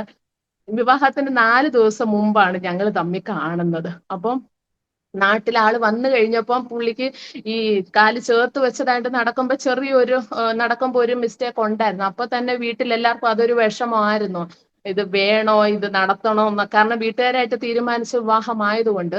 പക്ഷെ എനിക്ക് അതൊന്നും വിഷയമല്ലായിരുന്നു. എന്റെ സന്തോഷം മൊത്തം പുള്ളി യേശുവിനെ അറിഞ്ഞ ഒരു വ്യക്തിയാണല്ലോ, ബാക്കിയൊന്നും എനിക്ക് വിഷയമല്ല. ജോലിയുണ്ടോ, വരുമാനമുണ്ടോ, കുടുംബം പോറ്റാൻ ഒന്നും എനിക്ക് വിഷയമല്ല. ആൾ യേശുവിനെ അറിഞ്ഞാണല്ലോ എന്നുള്ളൊരു സന്തോഷത്തില് ഞാൻ പറഞ്ഞു, എന്റെ സ്വന്തം റിസ്കില് വീട്ടുകാരെല്ലാം പറഞ്ഞു, വേണ്ടാന്നുണ്ടെങ്കിൽ ഇപ്പൊ നിനക്ക് പിന്മാറാം, കാരണം നാളെ ഞാൻ വീട്ടുകാർ കൊണ്ടുവന്ന് ഇതാക്കിയെന്ന് പറയരുത്. ഞാൻ ഇല്ല, ദൈവം ഞങ്ങളെ ചേർത്ത് വെച്ചെങ്കിൽ ദൈവം ഞങ്ങളെ സൂക്ഷിച്ചോളും എന്ന് പറഞ്ഞ് അങ്ങനെ വീട്ടുകാരുടെ ഇഷ്ടപ്രകാരം തന്നെ ഞങ്ങൾ ആഗ്രഹിച്ചതുപോലെ യേശുവിനെ അറിയാവുന്ന 2 വ്യക്തികൾക്ക് ഒന്നിച്ച് ചേരാന് ദൈവം ഞങ്ങൾക്ക് അവസരം തന്നു. അത് കഴിഞ്ഞിട്ടാണ് ഞങ്ങൾ കുടുംബം, എന്റെ വിവാഹം കഴിഞ്ഞതിന് ശേഷമായിട്ടാണ് ഞങ്ങൾ കുടുംബമായിട്ട് ആദ്യമായിട്ട് പബ്ലിക്കായിട്ട് ചർച്ചിൽ പോകാൻ ദൈവ അവസരം തന്നെ. പിന്നെ എനിക്ക് വിവാഹം നാട്ടിലായിരുന്നോ? വിവാഹം നാട്ടില് വീട്ടുകാരുടെ ഇഷ്ടപ്രകാരമാണ് അമ്പലത്തിലൊക്കെ തന്നെയാണ് നടന്നത്? ഓഡിറ്റോറിയത്തിൽ വെച്ച് നമ്മുടെ താലി അവർ കെട്ടിയുള്ള വിവാഹം അല്ലേ? ആചാരപ്രകാരം വിവാഹം അവർ ആചാരപ്രകാരം. ആചാരപ്രകാരം നടത്തി. അതിനുശേഷമാണ് നമ്മൾ ആദ്യമായിട്ട് ഇങ്ങനെ ചർച്ചിൽ പോകാൻ തുടങ്ങിയത്. അതിനുശേഷമാണ് നമ്മൾ സ്നാനപ്പെടാനൊക്കെ ദൈവം അവസരം തന്നത്. അങ്ങനെ വീട്ടുകാരുടെ ഇഷ്ടപ്രകാരം വിവാഹം നടന്നു. പിന്നെ നമുക്ക് തമ്മിൽ വിഷയമില്ലാത്തതുകൊണ്ട് ഒന്നിച്ച് ഞങ്ങൾ പ്രാർത്ഥനയ്ക്കും ആരാധനയ്ക്കും അങ്ങനെ കൂടിവരവിനൊക്കെ പോയി. അത് കഴിഞ്ഞ് ഞങ്ങൾ ഡൽഹിയിലേക്ക് പോയി. അപ്പം അദ്ദേഹത്തിന്റെ ജോലി നേരത്തെ അവിടെ ആയിരുന്നു. അപ്പൊ ഈ ആക്സിഡന്റിന്റെ ഒരു ക്ലയന്റ് ഒക്കെ നടക്കുന്ന കാരണം നമുക്ക് പോകേണ്ടി വന്നു അങ്ങോട്ട്. അപ്പം നമ്മളിങ്ങനെ പബ്ലിക്കായിട്ട് ആരാധനയ്ക്കും കാര്യങ്ങൾക്കും ഒക്കെ പോകാൻ തുടങ്ങിയപ്പോൾ വീട്ടിൽ കുറച്ചായിട്ട് എതിർപ്പൊക്കെ തുടങ്ങി. ഇങ്ങനെ പബ്ലിക്കായിട്ട് പറ്റത്തില്ല, അത് വീട്ടിൽ നാണക്കേടാണെന്നൊക്കെ ഉള്ള. അങ്ങനെ ഞങ്ങൾ പുള്ളിയുടെ ജോലിയുടെ ഇതിലും പറഞ്ഞ് ഡൽഹിയിലേക്ക് പോയി. പക്ഷെ അവിടെ ചെന്നപ്പോഴാണ് ജോലി നമുക്ക് പിന്നെ കണ്ടിന്യൂ ചെയ്യാൻ പറ്റാത്ത കാരണം ഇവരുടെ ക്ലൈം നടക്കുന്നതുകൊണ്ട് നമുക്ക് അവിടെ ജോയിൻ ചെയ്യാൻ പറ്റത്തില്ല. അങ്ങനെ ഇരിക്കുന്ന സമയത്ത് പുള്ളിക്ക് വീണ്ടും ഈ കാലിന് വേദന വന്ന് ഹോസ്പിറ്റലിലേക്ക് കൊണ്ടുപോയപ്പോൾ ആദ്യം ഇട്ട പ്ലേറ്റ് റിമൂവ് ചെയ്യേണ്ട സമയമായിരുന്നു. അങ്ങനെ പെട്ടെന്ന് പുള്ളിയെ ഹോസ്പിറ്റലിൽ അഡ്മിറ്റ് ചെയ്തിട്ട് പ്ലേറ്റ് റിമൂവ് ചെയ്യാണ്. അങ്ങനെ പ്ലേറ്റ് റിമൂവ് ചെയ്ത് അങ്ങനെ ഒരു 3-4 മാസം ആളിന് റെസ്റ്റ് എടുക്കേണ്ടി വന്നു.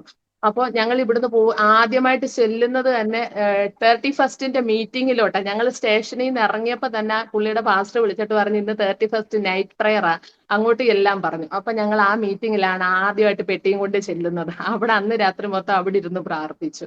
അത് കഴിഞ്ഞിട്ട് പാസ്റ്ററുടെ വീട്ടിലാണ് നമ്മൾ അവിടെ നിൽക്കുമ്പോൾ ഈ നേഴ്സ് ഉണ്ടല്ലോ, അന്ന് ആ പാസ്റ്റേഴ്സിനെ പരിചയപ്പെടുത്തി കൊടുത്ത ആ അമ്മാമ്മയുടെ ക്വാർട്ടേഴ്സിൽ ഞങ്ങൾ അവിടെ നിന്ന്. അത് കഴിഞ്ഞ് പുള്ളിക്ക് കാലുവേദനയായിട്ട് ഹോസ്പിറ്റലിൽ കൊണ്ടുപോയി ഓപ്പറേഷൻ ചെയ്യണമെന്ന് പറഞ്ഞു.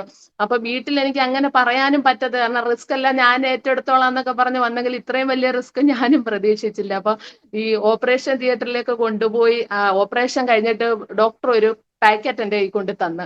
ഞാൻ അഴിച്ചു നോക്കിയപ്പോൾ നമ്മുടെ ഈ കൈയുടെ മുട്ടിന്റെ അത്രയും നീളത്തിൽ വലിയ 2 പ്ലേറ്റ്, എന്നിട്ട് അതിനകത്ത് 8 സ്ക്രൂ, ഈ കാലിനകത്ത് കിടന്ന സംഭവമാണ്, മാംസവും ബ്ലഡും ഒക്കെ ആയിട്ട് പറ്റി. അപ്പൊ എനിക്കറിയില്ല എന്തോ സംഭവം. അന്നേരം പറഞ്ഞു, ഇതാണ് വിനോദിന്റെ കാലിനകത്ത് കിടന്ന സാധനമാണെന്ന്. അതായത് ശരിക്കും നമ്മുടെ മാംസത്തിൽ നിന്ന് വലിച്ചൂരി എടുത്ത ബ്ലഡും മാംസവും ഒക്കെ പറ്റി പിടിച്ചിരിക്കുന്ന പോലത്തെ ഒരു സാധനം. അപ്പം ഞാൻ കർത്താവിന് സ്തോത്രം പറഞ്ഞു. കാരണം എന്ത് പറയാനാ, പിന്നെ ദൈവം കൂടെ ഉണ്ടെന്നുള്ള ഒരു വിശ്വാസമാണ്. ആ ഒരു ഇപ്പൊക്കെ അതൊക്കെ ഓർക്കാൻ പോലും ശക്തിയില്ല, എങ്ങനെ അതൊക്കെ തരണം ചെയ്തു. പക്ഷെ ആ ഒരു സമയത്ത് ഏകദേശം 10-21 വയസ്സ് പ്രായമേ ഉള്ളൂ. ആ സമയത്ത് അതൊക്കെ തരണം ചെയ്യാൻ ദൈവത്തിന്റെ വലിയൊരു കൃപയായിരുന്നു. അതിനുശേഷം ഞാൻ ആദ്യത്തെ കുഞ്ഞിനെ പ്രഗ്നന്റ് ആയ സമയത്തും പുള്ളിക്ക് ഇങ്ങനെ നന്നായിട്ട് ഈ പ്ലേറ്റ് ഊരി കഴിഞ്ഞപ്പോൾ കാലിനധികം ബലമൊന്നും കൊടുക്കരുത്, കാരണം അസ്ഥി ഇങ്ങനെ ചേർന്ന് വരുന്നതേ ഉള്ളൂ, വലിയ വെയിറ്റ് ഒന്നും കൊടുത്ത് നടക്കാൻ പറ്റും. അപ്പൊ പുള്ളിക്ക് ഒന്ന് ബാത്റൂമിൽ പോകണമെങ്കിലോ കുളിക്കണമെങ്കിലോ എല്ലാം ഞാൻ സഹായിക്കണം. അപ്പൊ അന്ന് ഞാൻ ആദ്യത്തെ കുഞ്ഞിനെ പ്രഗ്നന്റ് ആയിട്ട് ഇരിക്കുമ്പോൾ ഞാൻ ചുമ്മാ തമാശ, അന്നത്തെ പ്രായത്തിന്റെ ഇതുകൊണ്ടായിരിക്കും പറയാം, അച്ഛനെയും ചുമക്കണം കൊച്ചിനെയും ചുമക്കണം, അങ്ങനെ കളിയാക്കി എല്ലാരും കളിയാക്കും. അതുപോലത്തെ ഒരു ഇതായിരുന്നു. എന്നിട്ട് ആളിനൊന്ന് കുളിക്കാനോ നമ്മൾ ഷോൾഡറിൽ താങ്ങി വേണം കൊണ്ടുപോകാൻ, തനിയെ പോകാൻ പറ്റില്ല. എന്നിട്ട് കുഞ്ഞുങ്ങളെ കുളിപ്പിക്കുന്ന പോലെ നമ്മൾ കുളിപ്പിച്ചു കൊണ്ടുവന്ന് ഒരു ഷർട്ടിന്റെ ബട്ടൺസ് ആണെങ്കിൽ പോലും നമ്മൾ ഇട്ട് കൊടുക്കണം, അങ്ങനത്തെ ഒരു ഇതായിരുന്നു. പക്ഷെ അന്ന് പക്വതയില്ലാത്തതുകൊണ്ടാണോ കാര്യത്തിന്റെ സീരിയസ്നെസ് മനസ്സിലാകാത്തോണ്ടെന്നോ അറിയത്തില്ല, എന്തോ ദൈവകൃപ എന്ന് പറഞ്ഞാൽ മതി, അതൊക്കെ എങ്ങനെയൊക്കെയോ തരണം ചെയ്തു പോയി.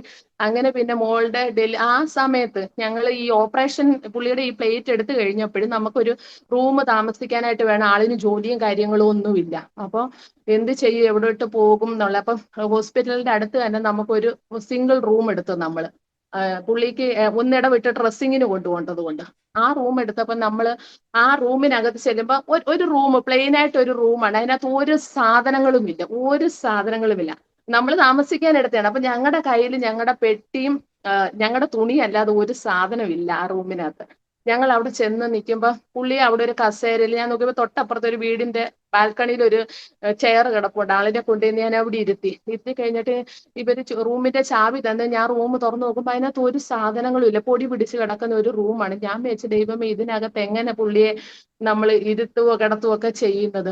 അപ്പൊ ഞാൻ നോക്കിയപ്പോ ആ സൈഡിലുള്ള വീടിന്റെ അവിടെ ഒരു ബക്കറ്റും ഒരു ചൂലും ഇരിപ്പുണ്ട്. ഞാൻ പോയി അത് എടുത്തുകൊണ്ട് വന്ന് വെള്ളം പിടിച്ച് ആദ്യം റൂം എല്ലാം അങ്ങ് വാഷ് ചെയ്ത് എല്ലാം വൃത്തിയാക്കി ഇട്ടപ്പം ഫാനൊന്നും ഇല്ല അതിനകത്ത് ഉണങ്ങാനെ കൊണ്ട്. അപ്പൊ ജനലും വാതിലും എല്ലാം തുറന്നിട്ട് ആ റൂം ഉണങ്ങാൻ വേണ്ടി ഞാൻ വെയിറ്റ് ചെയ്തു. അപ്പൊ ആളിന്റെ കാലയിൽ ഇങ്ങനെ പ്ലാസ്റ്റർ ഇട്ട് ഇങ്ങനെ ചേറയിൽ കാല് താഴെ വെച്ചിരിക്കുന്ന കാല് നീര് കൊള്ളാൻ തുടങ്ങി. എന്ത് ചെയ്യണം, കിടത്താൻ നമുക്ക് ബെഡോ കാര്യങ്ങളോ ഒന്നുമില്ല. അപ്പം പുള്ളിക്കാരൻ പോയിക്കൊണ്ടിരുന്ന ചർച്ചിലെ പാസ്റ്റർ വന്നിട്ട് പറഞ്ഞു, എന്റെ വീട്ടിൽ 2 കട്ടിലുണ്ട്, ഒരെണ്ണം ഞാൻ എടുത്തോണ്ട് വരാം, എന്നിട്ട് ബ്രദറിനെ കിടത്താനുള്ള സൗകര്യം നമുക്ക് ചെയ്യാന്ന് പറഞ്ഞിട്ട് അദ്ദേഹം വേഗം ചർച്ചിൽ ചെന്നിട്ട് ഒരു കട്ടിലെടുത്തോണ്ട് വന്ന്. അപ്പൊ കട്ടിൽ കൊണ്ടുവന്നപ്പം ആളിനെ കിടത്താൻ ആദ്യം വേറെ കിടത്താൻ പറ്റത്തില്ല, പ്ലാസ്റ്റിക് അല്ലേ. അപ്പൊ തൊട്ടപ്പുറത്തുള്ള ഒരു മലയാളി വിശ്വാസി അമ്മാമ്മയാണ്. അമ്മാമ്മ പറഞ്ഞു ഞങ്ങൾ പുതിയ മെത്ത വാങ്ങിച്ചപ്പോ ഒരു ബെഡ് ഇവിടെ സൈഡിൽ വെച്ചിട്ടുണ്ട്, അത് കൊണ്ട് തരാന്ന് പറഞ്ഞു. അങ്ങനെ അവര് കൊണ്ട് തന്ന് 2 പില്ലോ ആയിട്ട് കൊണ്ട് തന്നു. അപ്പൊ ഞാൻ ബാഗിനകത്തുനിന്ന് എന്റെ ബെഡ്ഷീറ്റ് എടുത്ത് വിരിച്ചിട്ട് പുള്ളിക്ക് കിടക്കാനുള്ള ഒരു സൗകര്യമായി ആളിനെ കിടത്തി കഴിഞ്ഞ് ഇനി എന്തെങ്കിലും ഫുഡ് ഉണ്ടാക്കി കൊടുത്തെങ്കിൽ മാത്രമേ മെഡിസിൻ കൊടുക്കാൻ പറ്റത്തുള്ളൂ. എങ്ങനെ ഫുഡ് ഉണ്ടാക്കും, ഒരു സ്പൂണ് പോലും എന്റെ കയ്യിലില്ല, എന്ത് ചെയ്യുമെന്ന് അറിയത്തില്ല. അങ്ങനെ ഇരിക്കുമ്പോ ഈ ആന്റി തന്നെ പറഞ്ഞു, ഇവിടെ ആണെങ്കിൽ ഈ 5 കിലോയുടെ നമ്മുടെ സിലിണ്ടർ ഉണ്ടല്ലോ മുകളില് ബർണർ ഒക്കെ ആയിട്ടുള്ള, ആ പറഞ്ഞു അതുപോലെ ഒരു സാധനം ഇവിടെ ഇരിപ്പുണ്ട് സിസ്റ്ററെ, വേണമെന്നുണ്ടെങ്കിൽ നിങ്ങൾ അത് നിറച്ചെടുത്തോളാൻ പറഞ്ഞു. അപ്പൊ അവിടെ വന്ന ഒരു ബ്രദർ പറഞ്ഞു ഞാൻ കൊണ്ടുപോയി നിറച്ചു കൊണ്ട് തരാന്ന് പറഞ്ഞു. അദ്ദേഹം കൊണ്ടുപോയി അത് 5 കിലോയുടെ സിലിണ്ടർ നിറച്ചു കൊണ്ട് തന്നു. നിറച്ചു കൊണ്ട് തന്നപ്പം ഈ പിന്നെ നമ്മുടെ ആ ഹോസ്പിറ്റലിൽ വെച്ച് പരിചയപ്പെട്ട ആ ആന്റി നേഴ്സ്, ആ അമ്മാമ്മയാണെങ്കിൽ ഡ്യൂട്ടിയും കഴിഞ്ഞ് അവരുടെ വീട്ടിൽ നിന്ന് ഒരു ബോക്സ് നിറയെ പാത്രം, അത്യാവശ്യം ചോറും കറികളും വെക്കാനും 2 പ്ലേറ്റ് 2 ഗ്ലാസ് 2 സ്പൂണൊക്കെ ആയിട്ട് ഒരു കാട്ടൺ നിറച്ച് പാത്രമായിട്ട് വന്നു. അപ്പം ഗ്യാസ് ആയിട്ടുണ്ട്, പാത്രങ്ങളായിട്ടുണ്ട്. അപ്പൊ ഞാൻ ഈ ബോംബെന്ന് പോയോണ്ട് ഹിന്ദി അറിയാമല്ലോ, അതുകൊണ്ട് ഞാൻ വേഗം പേപ്പറിനകത്ത് ഒരു ലിസ്റ്റ് എഴുതി പെട്ടെന്ന് താഴെ തന്നെ കടയിൽ പോയി. അന്ന് മോളെ പ്രഗ്നന്റ് ആണ്, 3-4 മാസം ആയിട്ടേ ഉള്ളൂ. എന്നാലും അവിടെ ഒന്നും പതറി പോകാതെ പോയി സാധനങ്ങളൊക്കെ വാങ്ങിച്ച് പിറകി കൊണ്ടുവന്നിട്ട് അന്ന് തുറന്ന് ഒരു സാധനമില്ല എന്ന് കണ്ട ആ ഒരു റൂമിൽ 1 മണിക്കൂറിനുള്ളിൽ പുള്ളിക്ക് ഫുഡ് വെച്ച് കൊടുക്കാൻ ദൈവം കൃപ ചെയ്ത് എല്ലാ കാര്യങ്ങളും ദൈവം സെറ്റ് ചെയ്ത് തന്നെന്നുള്ളതാണ്. അങ്ങനെ ഒന്നുമില്ലായ്മയിൽ നിന്നാ ദൈവം തുടങ്ങി. കാരണം ആ റൂം തുറക്കുമ്പോ അത് അടിച്ചു വരാൻ ഒരു ചൂല് പോലും എന്റെ കയ്യിൽ ഇല്ലായിരുന്നു. പക്ഷെ 1.5 മണിക്കൂർ ആയപ്പോഴത്തേക്ക് ആളിന് കിടക്കാനുള്ള സൗകര്യമായി ഫുഡ് ഉണ്ടാക്കി ആൾക്ക് കൊടുത്ത് മെഡിസിൻ കൊടുക്കാനുള്ള ദൈവം അത്രത്തോളം ഞങ്ങളെ അവിടെ അന്യ നാട്ടിന്റെ ദൈവം കരുതി എന്നുള്ളതാണ്. അത് കഴിഞ്ഞ് പിന്നെ കുറെ മാസങ്ങൾ അങ്ങനെ പോയി. അതിനുശേഷം മുംബൈയിലേക്ക് വന്നു. മുംബൈയിൽ ഞങ്ങൾ തിരിച്ചു വരുന്ന സമയത്ത് എന്റെ വീട്ടില് സാഹചര്യങ്ങൾക്കൊന്നും ഒരു മാറ്റവും ഇല്ല. കാരണം പപ്പയും മമ്മിയൊക്കെ ഈ അമ്പലവും പൂജയും കാര്യങ്ങളും ഒക്കെ ഉണ്ട്. മമ്മിക്ക് ദൈവം വിടുതൽ കൊടുത്തെങ്കിലും രഹസ്യമായിട്ടുള്ള പ്രാർത്ഥനയുള്ളൂ, പരസ്യമായ പ്രാർത്ഥനയൊന്നുമില്ല. രാവിലെയും വൈകുന്നേരവും ഒക്കെ വിളക്ക് കൊളുത്തി പ്രാർത്ഥിച്ചുകൊണ്ടിരിക്കുകയാണ്. അങ്ങനെ ഇരിക്കുമ്പോൾ ഞങ്ങൾ വെള്ളിയാഴ്ച നമ്മുടെ പാസ്റ്ററുടെ ചർച്ചിൽ ഇങ്ങനെ ഉപവാസ പ്രാർത്ഥന നടക്കുകയാണ്. അപ്പോൾ ഞാൻ എന്തും വീട്ടിലിരുന്ന് ബൈബിൾ വായിക്കുന്ന സമയത്ത് പപ്പ ഇങ്ങോട്ട് വന്നിട്ട് വിളക്ക് കൊളുത്തി വെച്ചിട്ട് ഈ പിന്നെ അമ്പലത്തിലെ പാട്ടുകളൊക്കെ അങ്ങോട്ട് ഇടും. അപ്പൊ എനിക്ക് അങ്ങോട്ട് നല്ല രീതിയിൽ ഒരു കോൺസെൻട്രേറ്റ് ചെയ്തിട്ട് വചനം വായിക്കാൻ പറ്റുന്നില്ല. അപ്പൊ എനിക്ക് അതൊരു മനസ്സിൽ അങ്ങ് വിഷമമാണ്. അന്നേരം അന്ന് ഇതുപോലെ വെള്ളിയാഴ്ച ഉപവാസ പ്രാർത്ഥനയ്ക്ക് പോകണം. അപ്പൊ ഞാൻ രാവിലെ എഴുന്നേറ്റ് കുളിച്ചിട്ട് വന്നിരുന്ന് ബൈബിൾ ഇങ്ങനെ വായിച്ചുകൊണ്ടിരുന്നപ്പോഴും പപ്പ വന്നിട്ട് എന്ത് ചെയ്തു, വിളക്ക് കൊളുത്തിയിട്ട് ഇങ്ങനെ അയ്യപ്പന്റെയും ചക്കുളത്തമ്മയുടെ ഒക്കെ കുറെ ഇങ്ങനെ അടുക്ക് കെട്ട് കണക്കിന് ഇതങ്ങ് വെച്ചേക്കാണ്. അതെല്ലാം കൂടെ ഇട്ട് പാട്ടിട്ടങ്ങ് തകർക്കാൻ തുടങ്ങി. അപ്പൊ ഞാൻ അവിടെ ഇരുന്നുകൊണ്ട് പറഞ്ഞു, ദൈവമേ യേശു ജീവനുള്ള ദൈവം ആണെന്നാണല്ലോ ഞാൻ വിശ്വസിക്കുന്നത്. കർത്താവ് നീ ജീവനുള്ള ദൈവം ആണെങ്കിൽ എന്റെ യേശു ഇതിനകത്ത് വാഴണം, ഇല്ലാന്നുണ്ടെങ്കിൽ ഇവിടെ ഇരിക്കുന്ന ഈ ഫോട്ടോയും സകലതും ഇവിടുന്ന് പോകണം. അതല്ല അതിനശക്തിയെങ്കിൽ ആദ്യം വിഴുന്നോട്ടെ, യേശു എന്റെ ജീവിതത്തിൽ നിന്ന് പോകണം. അങ്ങനെ പറയാണ്. എന്താ അതിന്റെ അർത്ഥം ഒന്നും മനസ്സിലായി, പക്ഷെ ഞാൻ അങ്ങനെ പറയാണ്. അത് കഴിഞ്ഞ് 10 മണിയായപ്പോ ഞങ്ങൾ ഈ ചർച്ചിൽ ഉപവാസ പ്രാർത്ഥനയ്ക്ക് ഞാനും ഹസ്ബൻഡും കൂടെ അങ്ങ് പോയി. അപ്പം ഞങ്ങൾ പോയി കഴിയുമ്പോ എന്റെ മമ്മി എന്ത് ചെയ്തു, കുളിച്ചിട്ട് വന്നിട്ട് വെള്ളിയാഴ്ചയല്ലേ ദേവീവ്രതം എടുക്കും. അന്നേരം മമ്മി കുളിച്ചിട്ട് വന്നിട്ട് പിന്നെ വിളക്ക് കൊളുത്തി വെച്ചിട്ട് ഈ സഹസ്രനാമത്തിന്റെ ഒരു പുസ്തകമുണ്ട്, അതിങ്ങനെ വായിച്ചുകൊണ്ടിരിക്കുകയാണ്.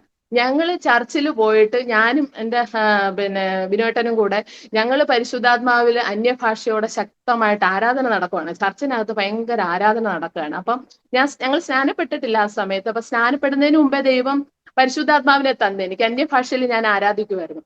അങ്ങനെ ആരാധനയെല്ലാം കഴിഞ്ഞ് ഞാൻ വീട്ടിലേ വരുമ്പോഴും വീട്ടിനകത്ത് ഭയങ്കര പുകയൊക്കെ, ആകെപ്പാടെ ബഹളം. അപ്പൊ ഞാൻ വിചാരിച്ചു എന്തോ സംഭവിച്ചു, എനിക്കൊന്നും മനസ്സിലാകുന്നില്ല. ഞാൻ ഓടി വന്നപ്പോ മമ്മി ഇങ്ങനെ പേടിച്ച് വിറച്ചിരിപ്പുണ്ട്. ഞാൻ ചോദിച്ചു എന്തോ ഇവിടെ കത്തിയത്, എന്തോ ഇത്ര പുകയെന്ന് ചോദിച്ചു. അന്നേരം ഞാൻ നോക്കിയപ്പം ഞാൻ അങ്ങോട്ട് വീട്ടിൽ നിന്ന് പോകുന്ന മുമ്പ് ഒരു വോളിന്റെ ഒരു സൈഡ് മൊത്തം ഈ 33 ദൈവങ്ങളുടെയും ഫോട്ടോ ഉണ്ടായിരുന്നു. വല്ല മാലയിട്ട് ചന്ദനത്തിരിയും കത്തിച്ച് വിളക്കം കൊളുത്തി വെച്ചിരുന്നതാ. ഞാൻ തിരിച്ചു വന്നപ്പോ ഒന്നുമില്ല, കുറെ ചാരം മാത്രം. ഞാൻ വിചാരിച്ചു ഇതെന്തോ സംഭവിച്ചത്. അന്നേരം മമ്മി പേടിച്ചിട്ട് ആളിന് സൗണ്ട് പോലും വരുന്നില്ല. എന്നോട് ഞാൻ ചോദിച്ചാൽ ഒന്ന് റിലാക്സ് ആകാം എന്നിട്ട് കാര്യം പറ. ഞാനും ഭയങ്കര ഇതായി. അന്നേരം പറഞ്ഞു, നീ ഇവിടുന്ന് പോയി കഴിഞ്ഞിട്ട് ഞാൻ കുളിച്ചിട്ട് വന്ന് വിളക്ക് കൊളുത്തിയിട്ട് ഞാൻ ഇവിടെ ഇരുന്ന് പ്രാർത്ഥിച്ചുകൊണ്ടിരിക്കുവായിരുന്നു. അപ്പോഴ് പിന്നെ പ്രാർത്ഥിച്ചുകൊണ്ടിരുന്നപ്പോ ഈ കൊളുത്തി വെച്ച നിലവിളക്ക് മറിഞ്ഞു വീണിട്ട് അവിടെ മൊത്തം അങ്ങ് കത്തിയത് എന്തുവാ, അവിടുത്തെ ഫോട്ടോയും മാലയും ചന്ദനത്തിരിയും കർപ്പൂരം അവിടെ പൂജയ്ക്ക് ഉപയോഗിക്കുന്ന എന്തെല്ലാം സാധനങ്ങളുണ്ട് അത് മൊത്തത്തിൽ അങ്ങ് കത്തി നശിച്ചു. അത് മൊത്തം കത്തി നശിച്ചു കഴിഞ്ഞപ്പോ മമ്മിയുടെ കയ്യിൽ ഈ ബുക്ക് ഇരിക്കുകയാണ്. അത് മാത്രമേ ഉള്ളൂ ദൂരെ ഇരിക്കുന്നത്, ബാക്കിയെല്ലാം അവിടെ തന്നെ ചുറ്റുവട്ടത്തുള്ളതായിരുന്നു. അത് മൊത്തം കത്തിയപ്പോ ഈ തീ കത്തുന്ന കണ്ടുകൊണ്ട് മമ്മി എന്ത് ചെയ്ത് ഈ ബുക്ക് എടുത്തുകൊണ്ട് പോയി വേഗം ഇങ്ങനെ അണയ്ക്കാൻ വേണ്ടി അതിങ്ങനെ കാണിച്ചപ്പോ അതും അങ്ങ് കത്തി. അതും കത്തി. അത്രയും കത്തിക്കഴിഞ്ഞ് അമ്പല സംബന്ധമായിട്ട് പൂജ സംബന്ധമായിട്ട് എന്തെല്ലാം സംഭവങ്ങൾ അവിടെ ഉണ്ടായിരുന്നു അത് മൊത്തം കത്തിയിട്ട് തീ തനിയെ അങ്ങ് അണഞ്ഞു. ദൈവത്തിന് സ്തോത്രം. അപ്പൊ ഞാൻ വിചാരിച്ചു വേറെ എന്തെങ്കിലും നാശം ഉണ്ടായി, അന്നേരം പറഞ്ഞു ഒന്നുമില്ല, അവിടെ വിളക്ക് കൊളുത്തുന്ന ആ ഭാഗത്ത് എന്തെല്ലാം സംഭവങ്ങൾ വെച്ച് അത് മാത്രം കത്തി നശിച്ചു. ബാക്കി അടുത്ത് ഷോക്കേസ് ഉണ്ടായിരുന്നു, കബോർഡ് ഉണ്ടായിരുന്നു, TV ഉണ്ടായിരുന്നു, എല്ലാ സാധനങ്ങളും ഫർണിച്ചറുകളെല്ലാം ഉണ്ട്. അവിടെ എങ്ങും ഒരു തീ നിൽക്കാതെ ഇവിടെ മാത്രമായിട്ട് മൊത്തത്തിൽ കത്തി നശിച്ച്. ലാസ്റ്റ് മമ്മിയുടെ കയ്യിൽ ഈ ബുക്ക് ഇരുന്നത് അതും കൊണ്ട് അണയ്ക്കാൻ കൊണ്ട് അതും കത്തി നശിച്ചു. അത് കത്തിയതോടുകൂടി ആ തീയും അവസാനിച്ചു. മമ്മിക്ക് ഇതുപോലൊരു പേടിയില്ല. മമ്മി ആകെ പേടിച്ച് വിറച്ച്. ഞാൻ പറഞ്ഞ് എന്റെ കർത്താവ് ഏലിയാവിന് മാത്രമല്ല തീ കൊണ്ട് ഉത്തരം വരില്ലെന്ന്, സത്യസന്ധമായിട്ട് അവനെ വിളിച്ചപേക്ഷിക്കുന്നവർക്ക് ഇന്നും തീയിൽ ഉത്തരം വരില്ലെന്ന ദൈവ. ഞാൻ അവിടെ ഇന്ന് ദൈവത്തിനെ സ്തുതിച്ച്. കാരണം രാവിലെ ഞാൻ പോയപ്പോ ഞാൻ പറഞ്ഞു എന്താ, എന്റെ യേശു ജീവനുള്ള ദൈവമാണെങ്കിൽ ഇവിടെ വാഴണം. കാരണം എനിക്ക് ഒരു കാരണവശാലും അതിനകത്തിരുന്ന് പ്രാർത്ഥിക്കാൻ പറ്റത്തില്ല. രാവിലെയും വൈകുന്നേരം എല്ലാം ഈ പാട്ടും പൂജയും മണിയടിയും അതിനകത്ത് പറ്റത്തേ ഇല്ലായിരുന്നു. പക്ഷെ ദൈവം അന്ന് തെളിയിച്ചു യേശു ആണ് ജീവനുള്ള ദൈവം എന്ന്. അന്ന് പിന്നെ ഇന്ന് വരെ എന്റെ വീട്ടിൽ നിലവിളക്കെന്ന് പറയുന്ന ഒരു സംഭവം കൊളുത്തിയിട്ടേ ഇല്ല. അത് കഴിഞ്ഞ് ഒത്തിരി കഴിഞ്ഞ് അവര് വിശ്വാസത്തിൽ വന്നെങ്കിലും അന്നത്തോടെ വിളക്കും പൂജയും മണിയടിയും അവിടെ വെച്ച് തീർന്നു. അത് കഴിഞ്ഞ് പിന്നെ ബൈബിള് എനിക്ക് സ്വസ്ഥമായിട്ട് ആ ഭവനത്തിലിരുന്ന് വായിക്കാനൊക്കെ ദൈവം കൃപ ചെയ്തു. എന്നിട്ടും ആരാധനയ്ക്കൊന്നും വരാന് വിളക്ക് കൊളുത്തലും ഈ ഉപവാസം ഒക്കെ അങ്ങ് നിർത്തി ഹൈന്ദവപരമായിട്ടുള്ള. പക്ഷേങ്കില് ചർച്ചിൽ വരാൻ അപ്പോഴും രണ്ടുപേർക്കും മടിയാണ്. അത് കഴിഞ്ഞ് കുറച്ച് 1-2 മാസം കഴിഞ്ഞപ്പോ എന്റെ ഡെലിവറി കഴിഞ്ഞ് എനിക്ക് മോള് ജനിച്ചു. മോള് ജനിക്കുന്ന സമയത്ത് നല്ല അനുഗ്രഹിക്കപ്പെട്ട ഒരു കുഞ്ഞിനെ ദൈവം ഞങ്ങൾക്ക് ദാനമായി തന്ന് ഏകദേശം ഒരു 10-15 ദിവസം കഴിഞ്ഞപ്പോ കുഞ്ഞിന്റെ ഈ ലെഫ്റ്റ് സൈഡിലായിട്ട് കണ്ണിന്റെ മുകളില് ചെറിയൊരു പൊട്ട് പോലെ ഇങ്ങനെ വന്നു. അപ്പോൾ നമ്മൾ ആദ്യം നമ്മൾ വെച്ച് എന്തെങ്കിലും ഉറുമ്പ് എന്തെങ്കിലും പ്രാണി വല്ലതും കടിച്ചായിരിക്കും എന്നിങ്ങനെ നമ്മൾ കരുതിയിരുന്നെങ്കിലും കുറച്ച് കഴിഞ്ഞപ്പോ ഇത് വല്ലാതെ വന്നങ്ങോട്ട് വീർത്തിട്ട് വെള്ളം പോലെ എന്തോ നിറയുകയാണ്, എന്തോ ഫ്ലൂയിഡ് ഇങ്ങനെ നിറഞ്ഞിട്ട് കണ്ണങ്ങ് അടഞ്ഞു. കണ്ണിന്റെ ഈ ഭാഗം മൊത്തത്തിൽ ഇങ്ങനെ വീർത്തൊരു കണ്ടു കഴിഞ്ഞാൽ ഒരു തക്കാളി എടുത്ത് ഇങ്ങനെ വെച്ചേക്കുന്ന പോലെ തോന്നും. അതുപോലെ ചുമന്ന എന്തോ ഒരു ഫ്ലൂയിഡ് അതിനകത്ത് ഇങ്ങനെ നിറഞ്ഞിട്ട് അതിന്റെ ഭാരം കാരണം കുഞ്ഞിനെ കണ്ണ് തുറക്കാൻ പറ്റാത്ത ഒരു അവസ്ഥ വന്നു.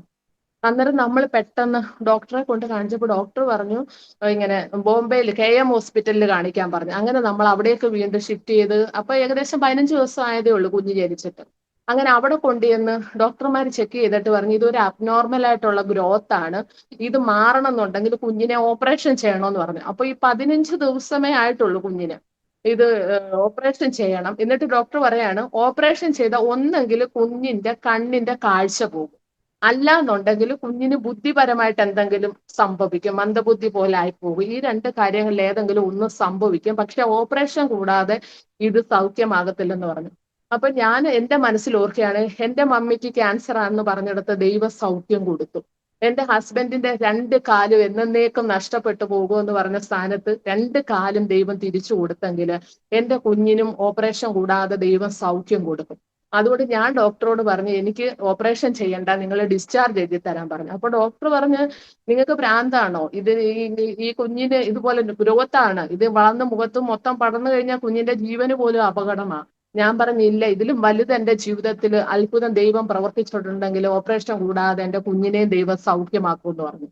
അങ്ങനെ ഞങ്ങള് പിന്നെ നിർബന്ധിച്ചു ഡോക്ടറെ കൊണ്ട് നമ്മൾ ഡിസ്ചാർജ് എഴുതി വാങ്ങിച്ചു. ഡിസ്ചാർജ് എഴുതി വാങ്ങിച്ച് നമ്മൾ വീട്ടിൽ വന്നു. വീട്ടിൽ വന്നു കഴിഞ്ഞപ്പോ നമ്മുടെ സഭയിൽ ഇങ്ങനെ 21 ദിവസത്തെ ഉപവാസ പ്രാർത്ഥന നടക്കുകയാണ്. അപ്പൊ നമ്മളിങ്ങനെ ഞാനും എന്റെ ഹസ്ബൻഡും ഞങ്ങൾ രണ്ടുപേരും കൂടെ കുഞ്ഞിന്റെ മേലെ കൈവച്ച് എന്നും പ്രാർത്ഥിക്കുകയാണ്. അപ്പൊ പ്രാർത്ഥിക്കുമ്പോഴും നമ്മുടെ സഭയിൽ നിന്നുള്ളവര് നമ്മുടെ വീട്ടിൽ വന്ന് പ്രാർത്ഥിക്കും. ഡെയിലി വൈകുന്നേരം കുറച്ച് പേര് വന്നിരിക്കും, നമ്മൾ ഒന്നിച്ചിങ്ങനെ പ്രാർത്ഥിക്കുകയാണ്. പ്രാർത്ഥിച്ചുകൊണ്ടിരുന്നപ്പം എന്റെ പപ്പയ്ക്കും മമ്മിക്കും മാറിയിരിക്കാൻ പറ്റുമോ? കാരണം നമ്മുടെ വീട്ടിലെ കുഞ്ഞിന് വേണ്ടി നാട്ടുകാർ വന്നിരുന്ന് പ്രാർത്ഥിക്കുകയാണ്. അപ്പൊ അവർക്ക് മാറി നിൽക്കാൻ പറ്റത്തില്ല, കാരണം അവരുടെ ആദ്യത്തെ പേരക്കുട്ടിയാണ്. എന്നെക്കാളും ഇഷ്ടം കൊച്ചിനോടാണ്. അപ്പൊ കുഞ്ഞിന്റെ വിഷയം വന്നപ്പോ അവർക്ക് മാറി നിൽക്കാൻ പറ്റും. ദൈവം ഓരോരുത്തരെ തൊടുന്ന വിധങ്ങൾ ഓർത്തോണം. എന്നിട്ട് അപ്പൊ ചർച്ചക്കാരെല്ലാം കൂടെ വന്ന് എന്റെ വീട്ടിൽ ഇരുന്ന് പ്രാർത്ഥിക്കാൻ തുടങ്ങിയപ്പം എന്റെ പപ്പയും മമ്മിയും മുട്ടുമടക്കാൻ തുടങ്ങി. പ്രാർത്ഥിക്കാൻ അറിയത്തില്ലെങ്കിലും മുട്ടുമടക്കാൻ തുടങ്ങി. അവരും ദൈവസന്നിധിയിൽ മുട്ടുമടക്കി കഴിഞ്ഞപ്പോൾ ഒരു പോറൽ പോലും ഇല്ലാതെ ദൈവം കുഞ്ഞിന് സൗഖ്യം കൊടുത്ത്. ഇന്നിപ്പോ ആള് BA പഠിക്കാണ്. ആ മുഖത്ത് ഒരു പാട് പോലും ഇല്ല. അങ്ങനെ ഒരു സംഭവം വന്നതിന്റെ ഒരു ഒരു ഒരു എന്താ പറയുന്ന ഒരു ഇത് പോലും ഇല്ല. ഒരു കളർ മാറ്റമാകട്ടെ അല്ലെങ്കിൽ സ്വെല്ലിങ് ആകട്ടെ ഒന്നുമില്ലാതെ നോർമലായിട്ട് ഒരു ഓപ്പറേഷനും കൂടാതെ ദൈവം കുഞ്ഞിന് സൗഖ്യം കൊടുത്ത്. അപ്പൊ എനിക്ക് മനസ്സിലായി എന്റെ പപ്പയും മമ്മിയും മുട്ടുമടക്കണമെങ്കിൽ തൊടേണ്ടടുത്ത് തൊട്ടെങ്കിലേ, കാരണം എന്നെക്കാളും ഇഷ്ടം എന്റെ കുഞ്ഞിനോട്. അപ്പൊ അവളെ തൊട്ടെങ്കിൽ മാത്രമേ എന്റെ പപ്പയും മമ്മിയും മുട്ടുമടക്കത്തുള്ളൂ. അങ്ങനെ ദൈവം കുഞ്ഞിന് അത്ഭുതകരമായിട്ട് സൗഖ്യം കൊടുത്തു. അങ്ങനെ സൗഖ്യം കൊടുത്തതിന് ശേഷമാണ് അപ്പം അന്നേരവും പപ്പ ഞാൻ പറഞ്ഞല്ലോ അയ്യപ്പ സേവാ മണ്ഡലിന്റെ ഒക്കെ പ്രസിഡന്റ് സ്ഥാനത്ത് നിൽക്കുന്ന ആളാണ്. അപ്പൊ എന്റെ മനസ്സിൽ ഞാൻ എപ്പോഴും ചിന്തിക്കും, ഇനി ഒരു പക്ഷേ ഭാവിയിൽ എന്റെ മമ്മി ഞങ്ങളുടെ കൂടെ സ്നാനപ്പെട്ടാലും പപ്പ ഒരു കാരണവശാലും സ്നാനപ്പെടത്തില്ല. കാരണം പപ്പ ഇതിന് ഉറച്ചു നിൽക്കുന്ന വ്യക്തിയാ. പക്ഷെ ദൈവത്തിന്റെ കൃപയാല് ഞാനും എന്റെ ഹസ്ബൻഡും സ്നാനപ്പെടുന്ന സമയത്ത് പപ്പ ആദ്യം ഞങ്ങളുടെ കൂടെ സ്നാനപ്പെട്ടു. പപ്പ പറഞ്ഞു എനിക്കും സ്നാനപ്പെടണം, എനിക്കിനി ഇതൊന്നും വേണ്ട, എന്റെ കൊച്ചിന് സൗഖ്യം കൊടുത്ത് എനിക്ക് സ്നാനപ്പെടണം. അങ്ങനെ പപ്പയാണ് ആദ്യം ഞങ്ങളുടെ കൂടെ സ്നാനപ്പെട്ടത്. അത് കഴിഞ്ഞ് പിന്നെ ഒരു വർഷം കൂടെ കഴിഞ്ഞിട്ടാണ് എന്റെ മമ്മി സ്നാനപ്പെട്ടത്. അത് കഴിഞ്ഞ് എന്റെ ഹസ്ബൻഡിന് ജോലിയൊക്കെ ഇല്ലാതെ ഇരിക്കുകയാണ് ആ സമയത്ത്. അങ്ങനെ പിന്നെ നമ്മൾ ദൈവസന്നിധിയിൽ 21 ദിവസം ഉപവസിച്ചു പ്രാർത്ഥിച്ചു. അങ്ങനെയാണ് പെട്ടെന്ന് ഇപ്പം ജോലി ചെയ്യുന്ന ആ കമ്പനിയിൽ ഇതുപോലെ ഒരു വേക്കൻസി ഉണ്ടെന്ന് അറിഞ്ഞ് അപ്പൊ അവിടെ ആദ്യമായിട്ട് ചെന്ന് ആൾ ഇന്റർവ്യൂവിനായിട്ട് പോയതാണ്. ഇന്റർവ്യൂവിന് പോയ ആൾ അന്നത്തെ ഡ്യൂട്ടിയും കൂടെ ചെയ്തിട്ടാണ് വൈകിട്ട് വന്ന്. വിവാഹം കഴിഞ്ഞ് ഏകദേശം 1.5 വർഷം കഴിഞ്ഞപ്പോഴാണ് ആദ്യമായിട്ട് ആള് ജോലിക്ക് പോകുന്നത്. ആ ഇന്റർവ്യൂവിന് പോയ ആള് അന്നത്തെ ഡ്യൂട്ടിയും കൂടെ ചെയ്തിട്ടാണ് ആള് വന്നത്. അപ്പം അത് കഴിഞ്ഞ് പുള്ളിക്കാരന്റെ പാസ്പോർട്ട് എക്സ്പയർഡ് ആയി പോയായിരുന്നു. അപ്പൊ അത് പുതുക്കാനായിട്ട് പാസ്പോർട്ട് ഓഫീസറുടെ കൊണ്ടുപോയി. അപ്പൊ ആ സമയത്ത് നടക്കുമ്പോൾ ചെറിയൊരു ഇതുള്ളത് കൊണ്ട് സ്റ്റിക്ക് വെച്ച് അത്യാവശ്യം ദൂരെ യാത്രയൊക്കെ ചെയ്യുമ്പോൾ സ്റ്റിക്കിലാ പോകുന്നത്, കൂടുതൽ സ്ട്രെയിൻ കൊടുക്കാതിരിക്കാൻ.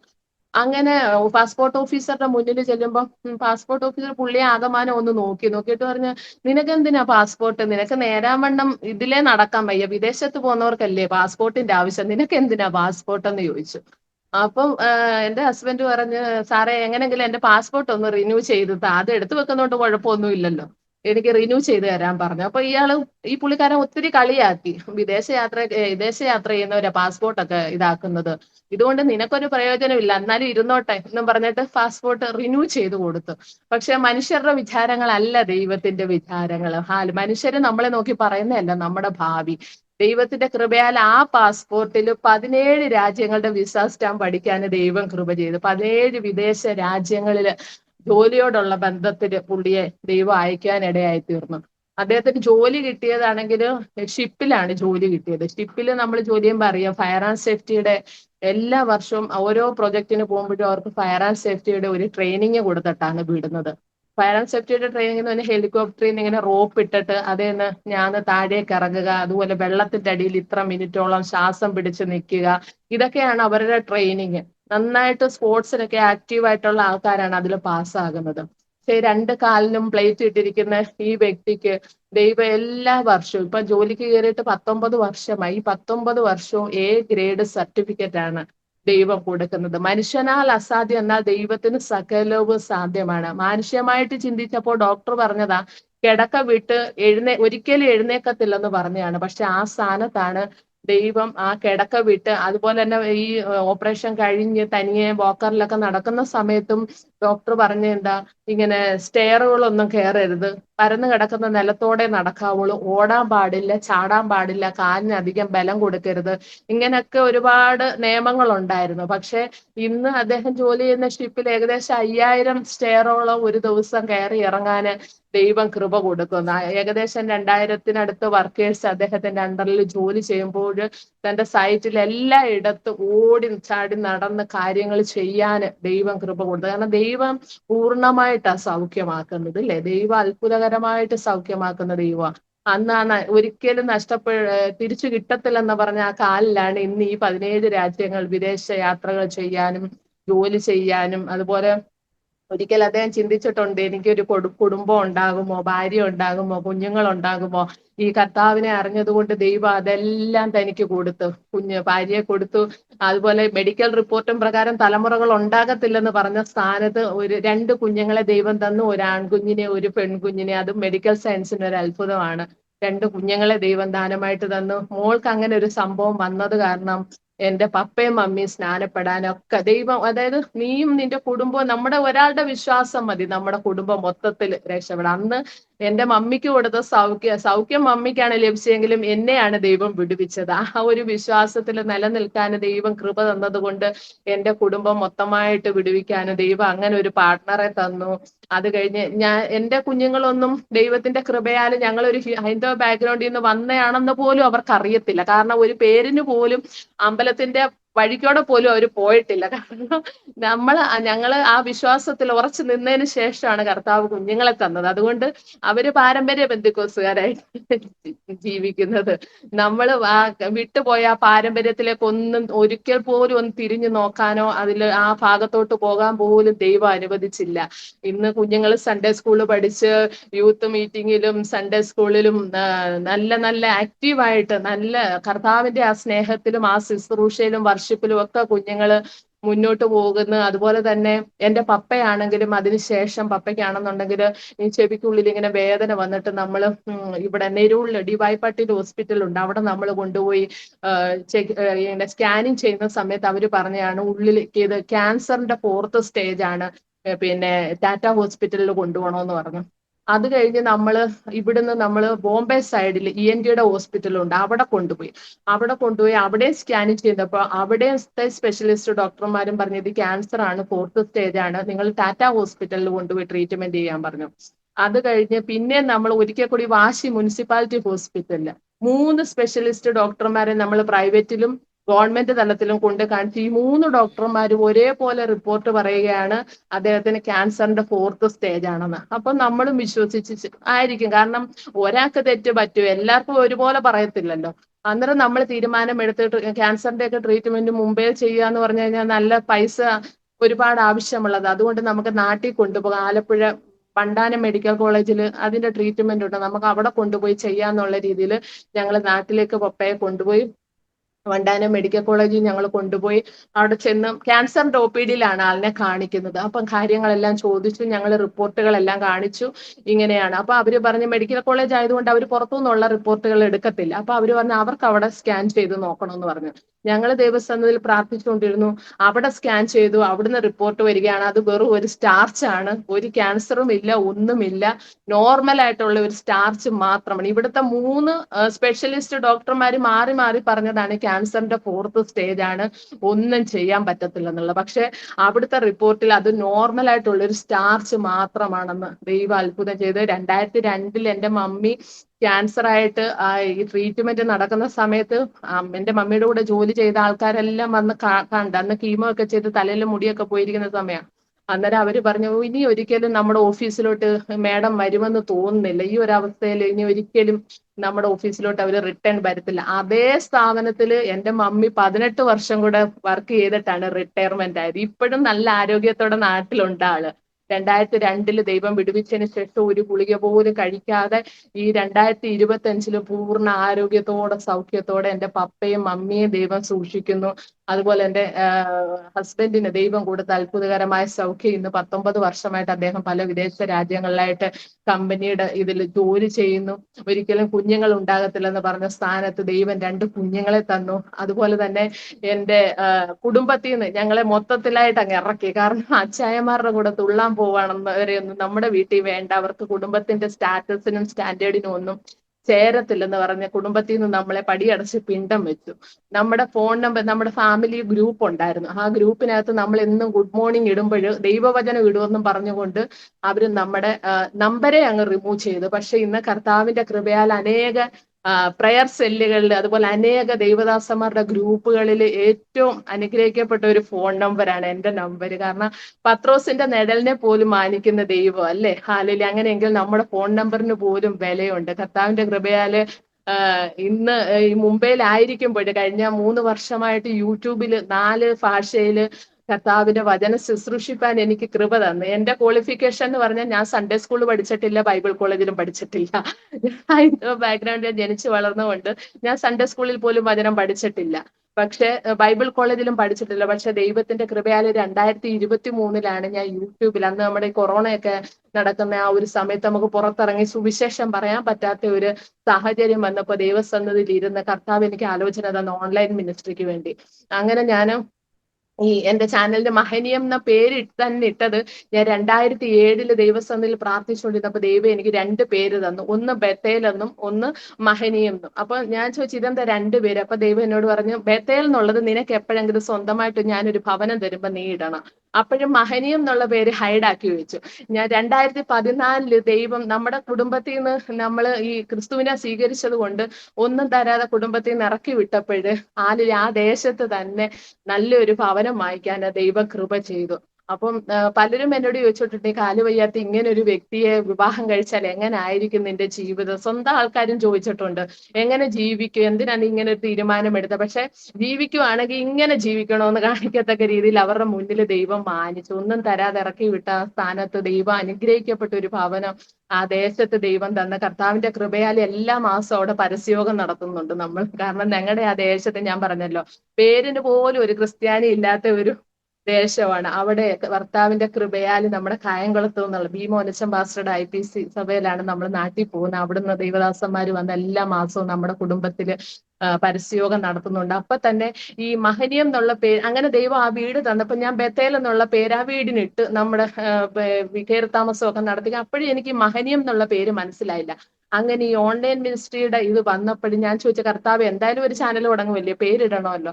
അപ്പോഴാണ് ദൈവം എന്നെ ഓർമ്മിപ്പിക്കുന്നത് 2007 ഞാൻ നിനക്ക് തന്ന പേരാ മഹനീയം എന്നുള്ളത്. അങ്ങനെ ആ മഹനീയം എന്നുള്ള ഇതില് ഞാനൊരു മലയാളം മെസ്സേജ് ആയിട്ട് ആഴ്ചയിൽ ഒരു ദിവസം, അപ്പോഴും ഞാൻ പറഞ്ഞ കർത്താവേ, ഇതൊരു പബ്ലിക് പ്ലാറ്റ്ഫോമിൽ ഒരു സൺഡേ സ്കൂളിൽ പോലും പഠിക്കാത്ത ഞാനൊരു മെസ്സേജ് ഇടുക എന്ന് പറഞ്ഞാൽ ഇത് വലിയ പ്രശ്നമാകും, വെറുതെ കർത്താവിന് പേരുദോഷം ഉണ്ടാകും, അതുകൊണ്ട് ചുമ്മാ നാണം കെടണ്ടെന്നൊക്കെ ഞാൻ ദൈവത്തോട് പറയുമ്പോൾ കർത്താവ് എന്നോട് പറഞ്ഞ് ഇല്ല, ജ്ഞാനികളെ ലജ്ജിപ്പാൻ ഭോഷത്വമായത് തെരഞ്ഞെടുത്തു എന്ന് ദൈവം പറഞ്ഞു. അങ്ങനെ കർത്താവ് എന്നോട് കൂടെ ഇരുന്ന് ആ ഒരു വർഷം ഞാൻ മലയാളത്തിൽ മാത്രമായിട്ട് ആ മെസ്സേജ് പോകുമ്പോഴേ ഈ 2025 ആദ്യം വന്നപ്പോ ദൈവം എന്നെ കേൾപ്പിച്ചു വോയിസ് ഓഫ് നേഷൻസ് എന്നുള്ള ഒരു ശബ്ദം കേൾപ്പിച്ചു. ഞാൻ ചോദിച്ച കർത്താവ് ഇതുകൊണ്ട് എന്താ ഉദ്ദേശിക്കുന്നത്? ദൈവം എനിക്ക് ആലോചന തന്ന വിവിധ ഭാഷകളിലേക്ക് നീ ഇത് ട്രാൻസ്ലേറ്റ് ചെയ്യണമെന്ന് പറഞ്ഞു. അങ്ങനെ കർത്താവിന്റെ കൃപയാല് ഹിന്ദിയിലും, ബോംബെയിലായതുകൊണ്ട് അല്പസ്വല്പം ഹിന്ദി, ഇംഗ്ലീഷ്, മറാഠി നമ്മൾ മിക്സ് ആണല്ലോ പറയുന്നത്.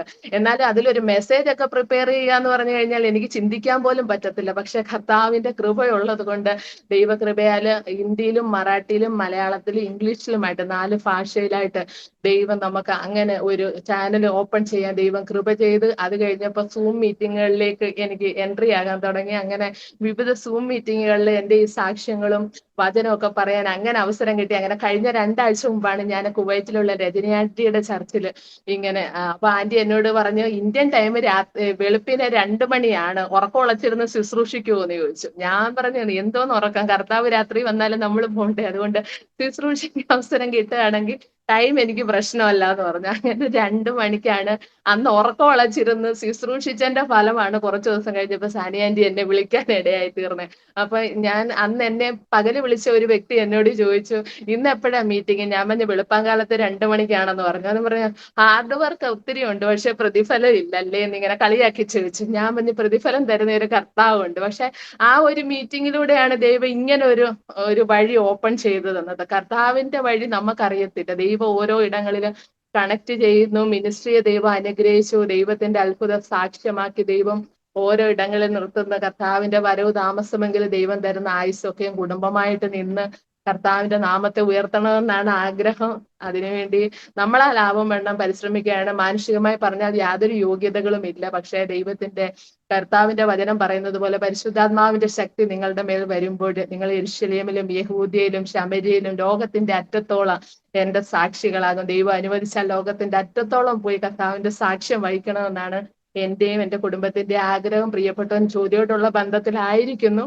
നമ്മുടെ കുടുംബത്തിന്റെ ഏക വരുമാനം അതാണ്. അതുകൊണ്ട് ഇപ്പൊ പെട്ടെന്ന് ജോലിയൊന്നും ഉപേക്ഷിച്ച് വരാൻ മറ്റ് ശുശ്രൂഷയിലോട്ട് ഇറങ്ങാൻ പറ്റുന്നെങ്കിലും കർത്താവിന്റെ സമയമാകുമ്പോൾ കുടുംബമായിട്ട് ഒരുമിച്ച് ഇന്ന് ശുശ്രൂഷിക്കണം. കുഞ്ഞുങ്ങളുടെ പഠനവും മറ്റു കാര്യങ്ങളുമായിട്ട് മിനിസ്ട്രിയൊക്കെ ആയിട്ട് ഞങ്ങളിപ്പോ മുംബൈയിലായിരിക്കുന്നു.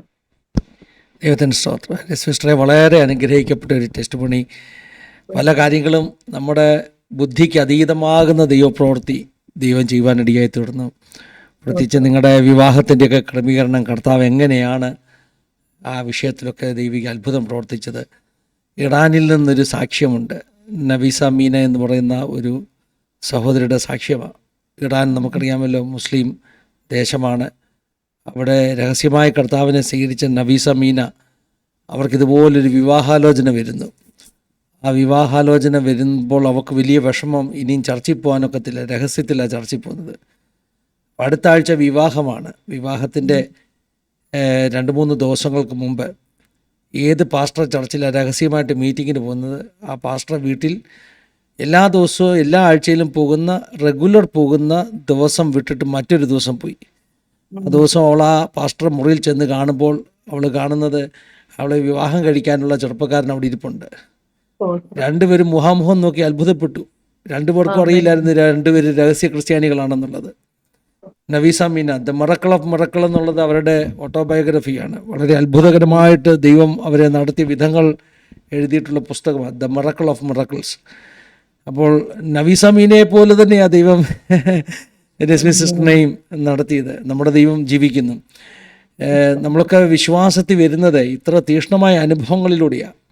അല്ലാതൊന്നും ആരും പാരമ്പര്യങ്ങളും അല്ലേ ഒന്നും വിട്ടിട്ട്. ഒരുപാട് നമ്മള് ഈ വിവാഹം കഴിഞ്ഞാണെങ്കിൽ ഒരുപാട് തീച്ചുള്ളയുടെ അനുഭവങ്ങളിലൂടെ, കാരണം ജോലിയില്ല, ആളിന്റെ കാലിന്റെ അവസ്ഥ ഇങ്ങനെയാണ്. അപ്പം സാധാരണ ചിലപ്പോഴൊക്കെ നമ്മൾ മാനുഷികമായിട്ട് ചിന്തിച്ചാൽ, ഇപ്പൊ എന്റെ പ്രായത്തിലുള്ളവരൊക്കെ കല്യാണം കഴിഞ്ഞ് അടിച്ചു പൊളിച്ച് ജീവിക്കുമ്പോൾ നമ്മൾ അങ്ങനെ ജീവിക്കുമ്പോൾ അതിൽ നിന്നൊക്കെ ഒരുപാട് വ്യത്യസ്തമായിരുന്നു. കാരണം എന്റെ ലൈഫ് മൊത്തം ഹോസ്പിറ്റൽ വരാന്തയിലും ഓപ്പറേഷൻ തിയേറ്ററിന്റെ മുമ്പിലുമായിരുന്നു. എന്നെ പോലുള്ളൊരു വിവാഹം കഴിച്ച ഹണിമൂണിനും അവിടെ ഇവിടെയൊക്കെ പോകുമ്പോൾ എന്റെ ഹണിമൂൺ എന്നൊക്കെ പറഞ്ഞ ഓപ്പറേഷൻ തിയേറ്ററിൽ രാത്രി 6 മാസത്തോളം ഒക്കെ വീട് കാണാതെ ഡേ നൈറ്റ് ഞാൻ ഹോസ്പിറ്റലിൽ, അത് മെയിൽ വാർഡില് പുള്ളിയെ ഓപ്പറേഷൻ ചെയ്ത് കൊണ്ടിടുമ്പോഴും ഞാനൊരു അന്ന് എത്ര 10, 22, 23 വയസ്സേ ഉള്ള ഞാനാണെങ്കിൽ മെയിൽ വാർഡിൽ പുള്ളിക്ക് വേണ്ടി വെയിറ്റ് ചെയ്യുകയാണ്, പുള്ളിയെ പരിചരിക്കാനായിട്ട്. അന്നൊക്കെ ഒരു പെൺകുട്ടി എന്ന നിലയിൽ ഒരുപാട് ബുദ്ധിമുട്ടുകൾ, ഒന്നും നമുക്കൊന്ന് സ്വസ്ഥമായിട്ട് ഒന്ന് വാഷ്റൂമിൽ പോകാനോ ഒക്കെ ഭയപ്പെടുന്ന ഒരു സമയമാണ്. അങ്ങനെ ദിനരാത്രങ്ങൾ ഏകദേശം 6 മാസം വരെയൊക്കെ വീട്ടിൽ കാണാതെ ഞാൻ ഡേ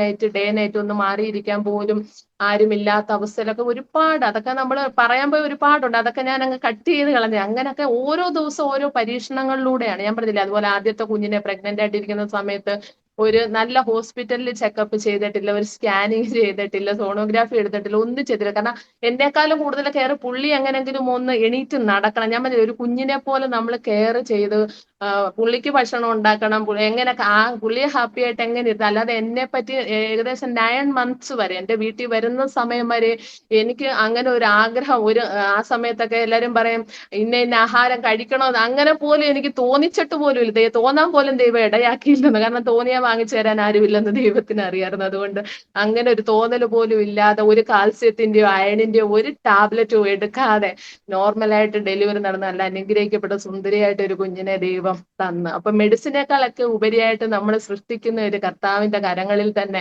അതുപോലെ അങ്ങനെയുള്ള തീച്ചൂളകളിലൂടെ കടന്നു വന്നത് കൊണ്ട് തന്നെ പാറമേൽ പണിതെടുക്കുകയായിരുന്നു, ആഴത്തില് കുഴിച്ചിടുകൊണ്ട്. പിന്നീട് ജീവിതത്തിൽ വന്ന ഒരുപാട് സാഹചര്യങ്ങൾ, ഞാൻ പറഞ്ഞില്ല, കുടുംബത്തിൽ നിന്ന് തള്ളപ്പെട്ടു, നിന്ദിക്കപ്പെട്ടു, പരിഹസിക്കപ്പെട്ടു, ഇങ്ങനെ ഒരുപാട് അച്ചായന്മാരുടെ കൂടെ തുള്ളാൻ പോകുന്നു, അങ്ങനെയാണ് ഇങ്ങനെയാണ് നടക്കുന്നത്, അങ്ങനെയൊക്കെ ഒരുപാട് ആക്ഷേപിച്ചിട്ടുണ്ട്, ഒരുപാട് നിന്നയും പരിഹാസം. പക്ഷെ അതിലൊന്നും പതറിപ്പോകാഞ്ഞത് എന്താന്ന് വെച്ചാൽ, ക്രിസ്തീയ ജീവിതം ഒരു അഭിനയമല്ല, അനുഭവത്തിലൂടെ നമ്മൾ കർത്താവിനെ അറിയുകയാണ്. നമ്മുടെ ജീവിതത്തിന്റെ ഓരോ തീച്ചൂളയിലും നമ്മളെ ക്രിസ്തുവിന്റെ സ്നേഹം, കാരണം കർത്താവ് നമ്മളെ താങ്ങിയത് കൊണ്ട്, ഒരു മാനുഷിക കരങ്ങളുമല്ല. കാരണം നോർമലായിട്ട് ഒരു ലൈഫ് ആയിരുന്നെങ്കിൽ ഇന്ന് ഈ ഭൂമിയുടെ മണ്ഡലത്തിൽ ഞങ്ങളുടെ പേര് പോലും ശേഷിക്കത്തില്ലായിരുന്നു. ഈവൻ ഞങ്ങൾ വീട്ടിൽ നിന്ന് ഇറങ്ങുമ്പോൾ പോലും ഞങ്ങളുടെ പ്രിയപ്പെട്ടവർ പോലും ചിന്തിച്ചിട്ടുണ്ടോ, കുറച്ചാൾ ഇങ്ങനെ വഴിയിലൊക്കെ ഇങ്ങനെ അലഞ്ഞു തിരിഞ്ഞ് നടന്നതിന് ശേഷം എവിടെങ്കിലും പോയി ആത്മഹത്യ ചെയ്യും.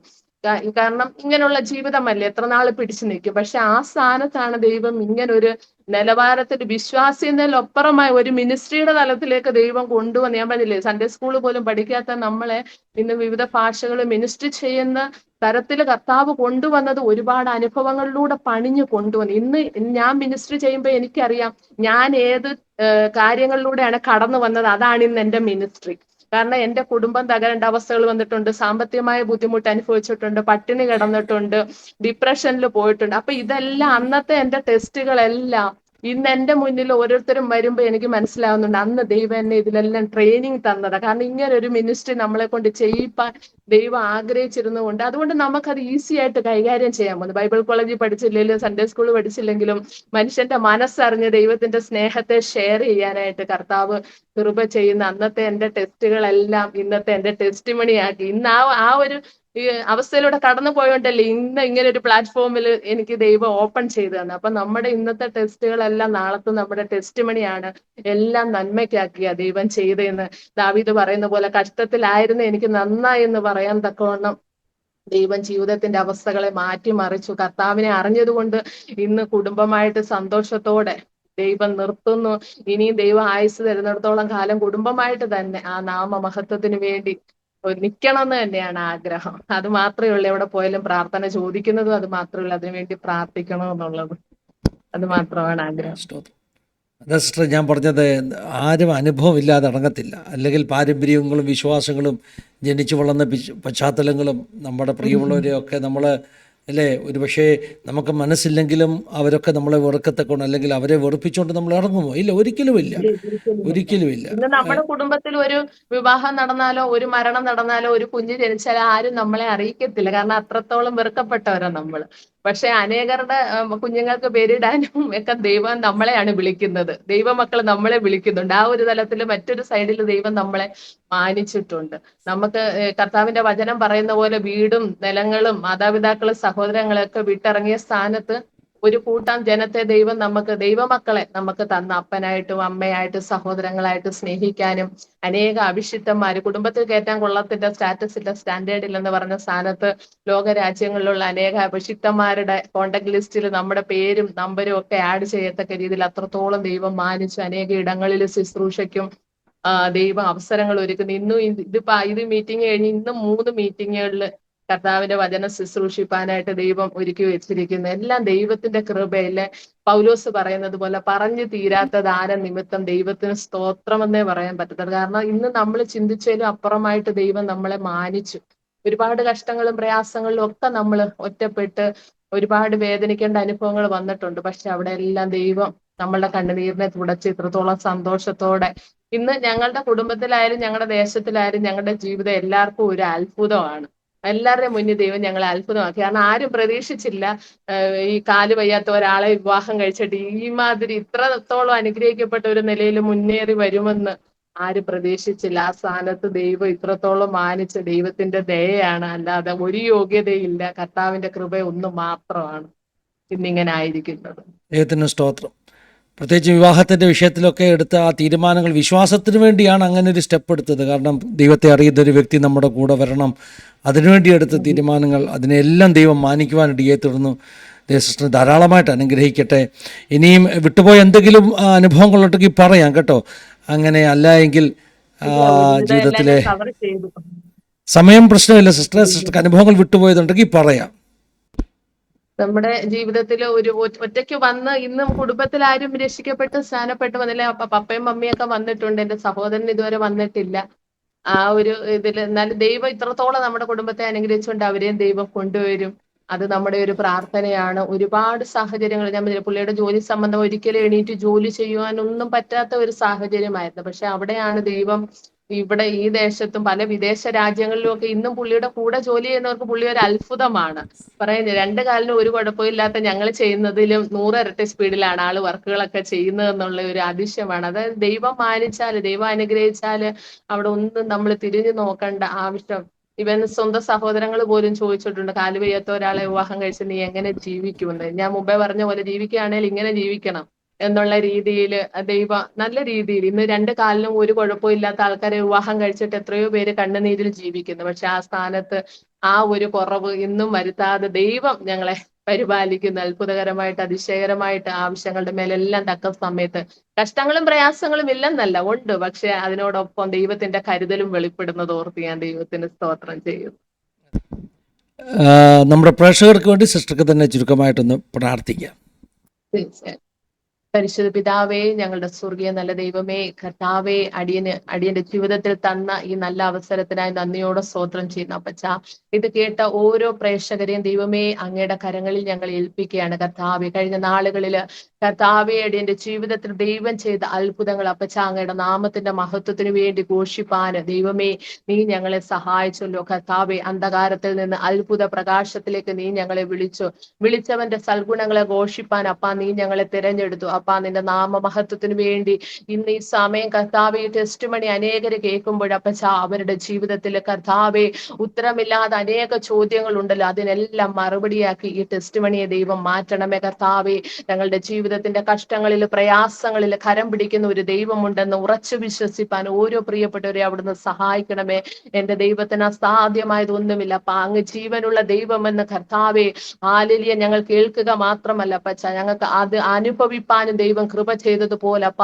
ദൈവം ഇത് കേൾക്കുന്ന ഓരോ പ്രിയപ്പെട്ടവരും അപ്പച്ച അങ്ങ് ജീവനുള്ള ദൈവമെന്ന കർത്താവെ ഇത് കേൾവി മാത്രമല്ല അവരുടെ ജീവിതത്തിന്റെ ഓരോ സിറ്റുവേഷനിലും അനുഭവിച്ച് തികഞ്ഞ വിശ്വാസത്തോടെ മുന്നേറുവാന് ഓരോ പ്രിയപ്പെട്ടവരെ അവിടുന്ന് സഹായിക്കണം. ആരും നശിച്ചു പോകാതെ നിത്യജീവനെ പ്രാപിക്കേണ്ടതിന് അപ്പ ഈ ലോകത്തെ ഹാലിൽ സ്നേഹിച്ച ദൈവം തന്റെ ഏകജാതനായ പുത്രനെ തന്നത് അപ്പച്ച ഞങ്ങളുടെ രക്ഷയ്ക്ക് വേണ്ടി, ഞങ്ങളെ നിത്യതയ്ക്ക് വേണ്ടി ഒരുക്കുവാനെന്ന് തിരിച്ചറിവാന് അപ്പ. ഇത് കേൾക്കുന്ന ഓരോ പ്രിയപ്പെട്ടവരെ അവിടുന്ന് സഹായിക്കണം. ലോകത്തിൽ ഞങ്ങൾക്ക് കഷ്ടമുണ്ടെങ്കിൽ അവസാനത്തോളം സഹിച്ചു നിൽക്കുന്നവൻ രക്ഷിക്കപ്പെടുമെന്ന് അപ്പച്ച അങ്ങയുടെ ഹാല് തിരുവചനം പറയുന്നത് പോലെ ഏത് കഷ്ടങ്ങളിലും ഏത് പ്രയാസങ്ങളിലും ഉറച്ചു നിൽപ്പാന് ദൈവമേ അവിടുന്ന് ഓരോരുത്തരുടെ മേലും ആ കൃപ പകർന്ന് ആ നിത്യതയിൽ എത്തിച്ചേരുവാൻ എന്റെ ദൈവം സഹായിക്കണം. ലോകത്തിലെ കഷ്ടങ്ങൾ ഞങ്ങൾക്ക് നൊടി നേരത്തേക്ക് ഉള്ളുവെന്ന് തിരുവചനത്തിൽ എഴുതിയിരിക്കുന്നത് പോലെ അപ്പച്ച അതിനെ തരണം ചെയ്യുവാൻ ഓരോ പ്രിയപ്പെട്ടവരെ സഹായിക്കണമേ. സാക്ഷ്യത്തിലൂടെ ദൈവം അനേകരെ ബലപ്പെടുത്തണമേ, അനേകർക്ക് അത് ആശ്വാസമാക്കി വിടുതലാക്കി അനുഗ്രഹമാക്കി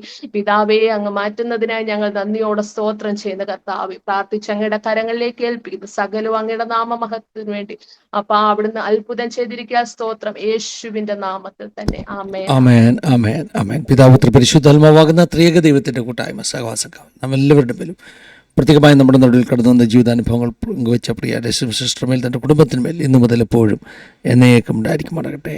ആമേൻ. താങ്ക് യു സിസ്റ്ററെ. ദൈവം അനുഗ്രഹിക്കട്ടെ. ഒരു പ്രാവശ്യം കൊണ്ട് നന്ദി പറയുക. ധാരാളമായിട്ട് മാനിക്കട്ടെ. അനുഗ്രഹിക്കപ്പെട്ട സാക്ഷ്യമായിരുന്നു. അനേകർക്ക് അനുഗ്രഹമായി തീരട്ടെ. Thank you Rashmi sister. വളരെ അനുഗ്രഹിക്കപ്പെട്ട സാക്ഷ്യമായിരുന്നു. വാക്കുകളില്ല പറയാൻ, കാരണം അത്ര അത്ഭുതകരമായിട്ട് നമ്മുടെ ദൈവത്തിൻ്റെ വഴികൾ, പ്രവൃത്തികൾ, ദൈവം നമ്മളെ തേടി വരുന്ന സ്നേഹം അതൊക്കെ എത്ര അത്ഭുതകരമാണ്. തീർച്ചയായും അനേകരുടെ ജീവിതത്തിൽ ഇത് അനുഗ്രഹം വിടുതലുമായി തീരും. കുടുംബമായി നിങ്ങളെ കർത്താവ് അനുഗ്രഹിക്കട്ടെ, ശക്തമായിട്ട് ദൈവം ഉപയോഗിക്കട്ടെ എന്ന് പ്രാർത്ഥിക്കുന്നു. Thank you. God bless you.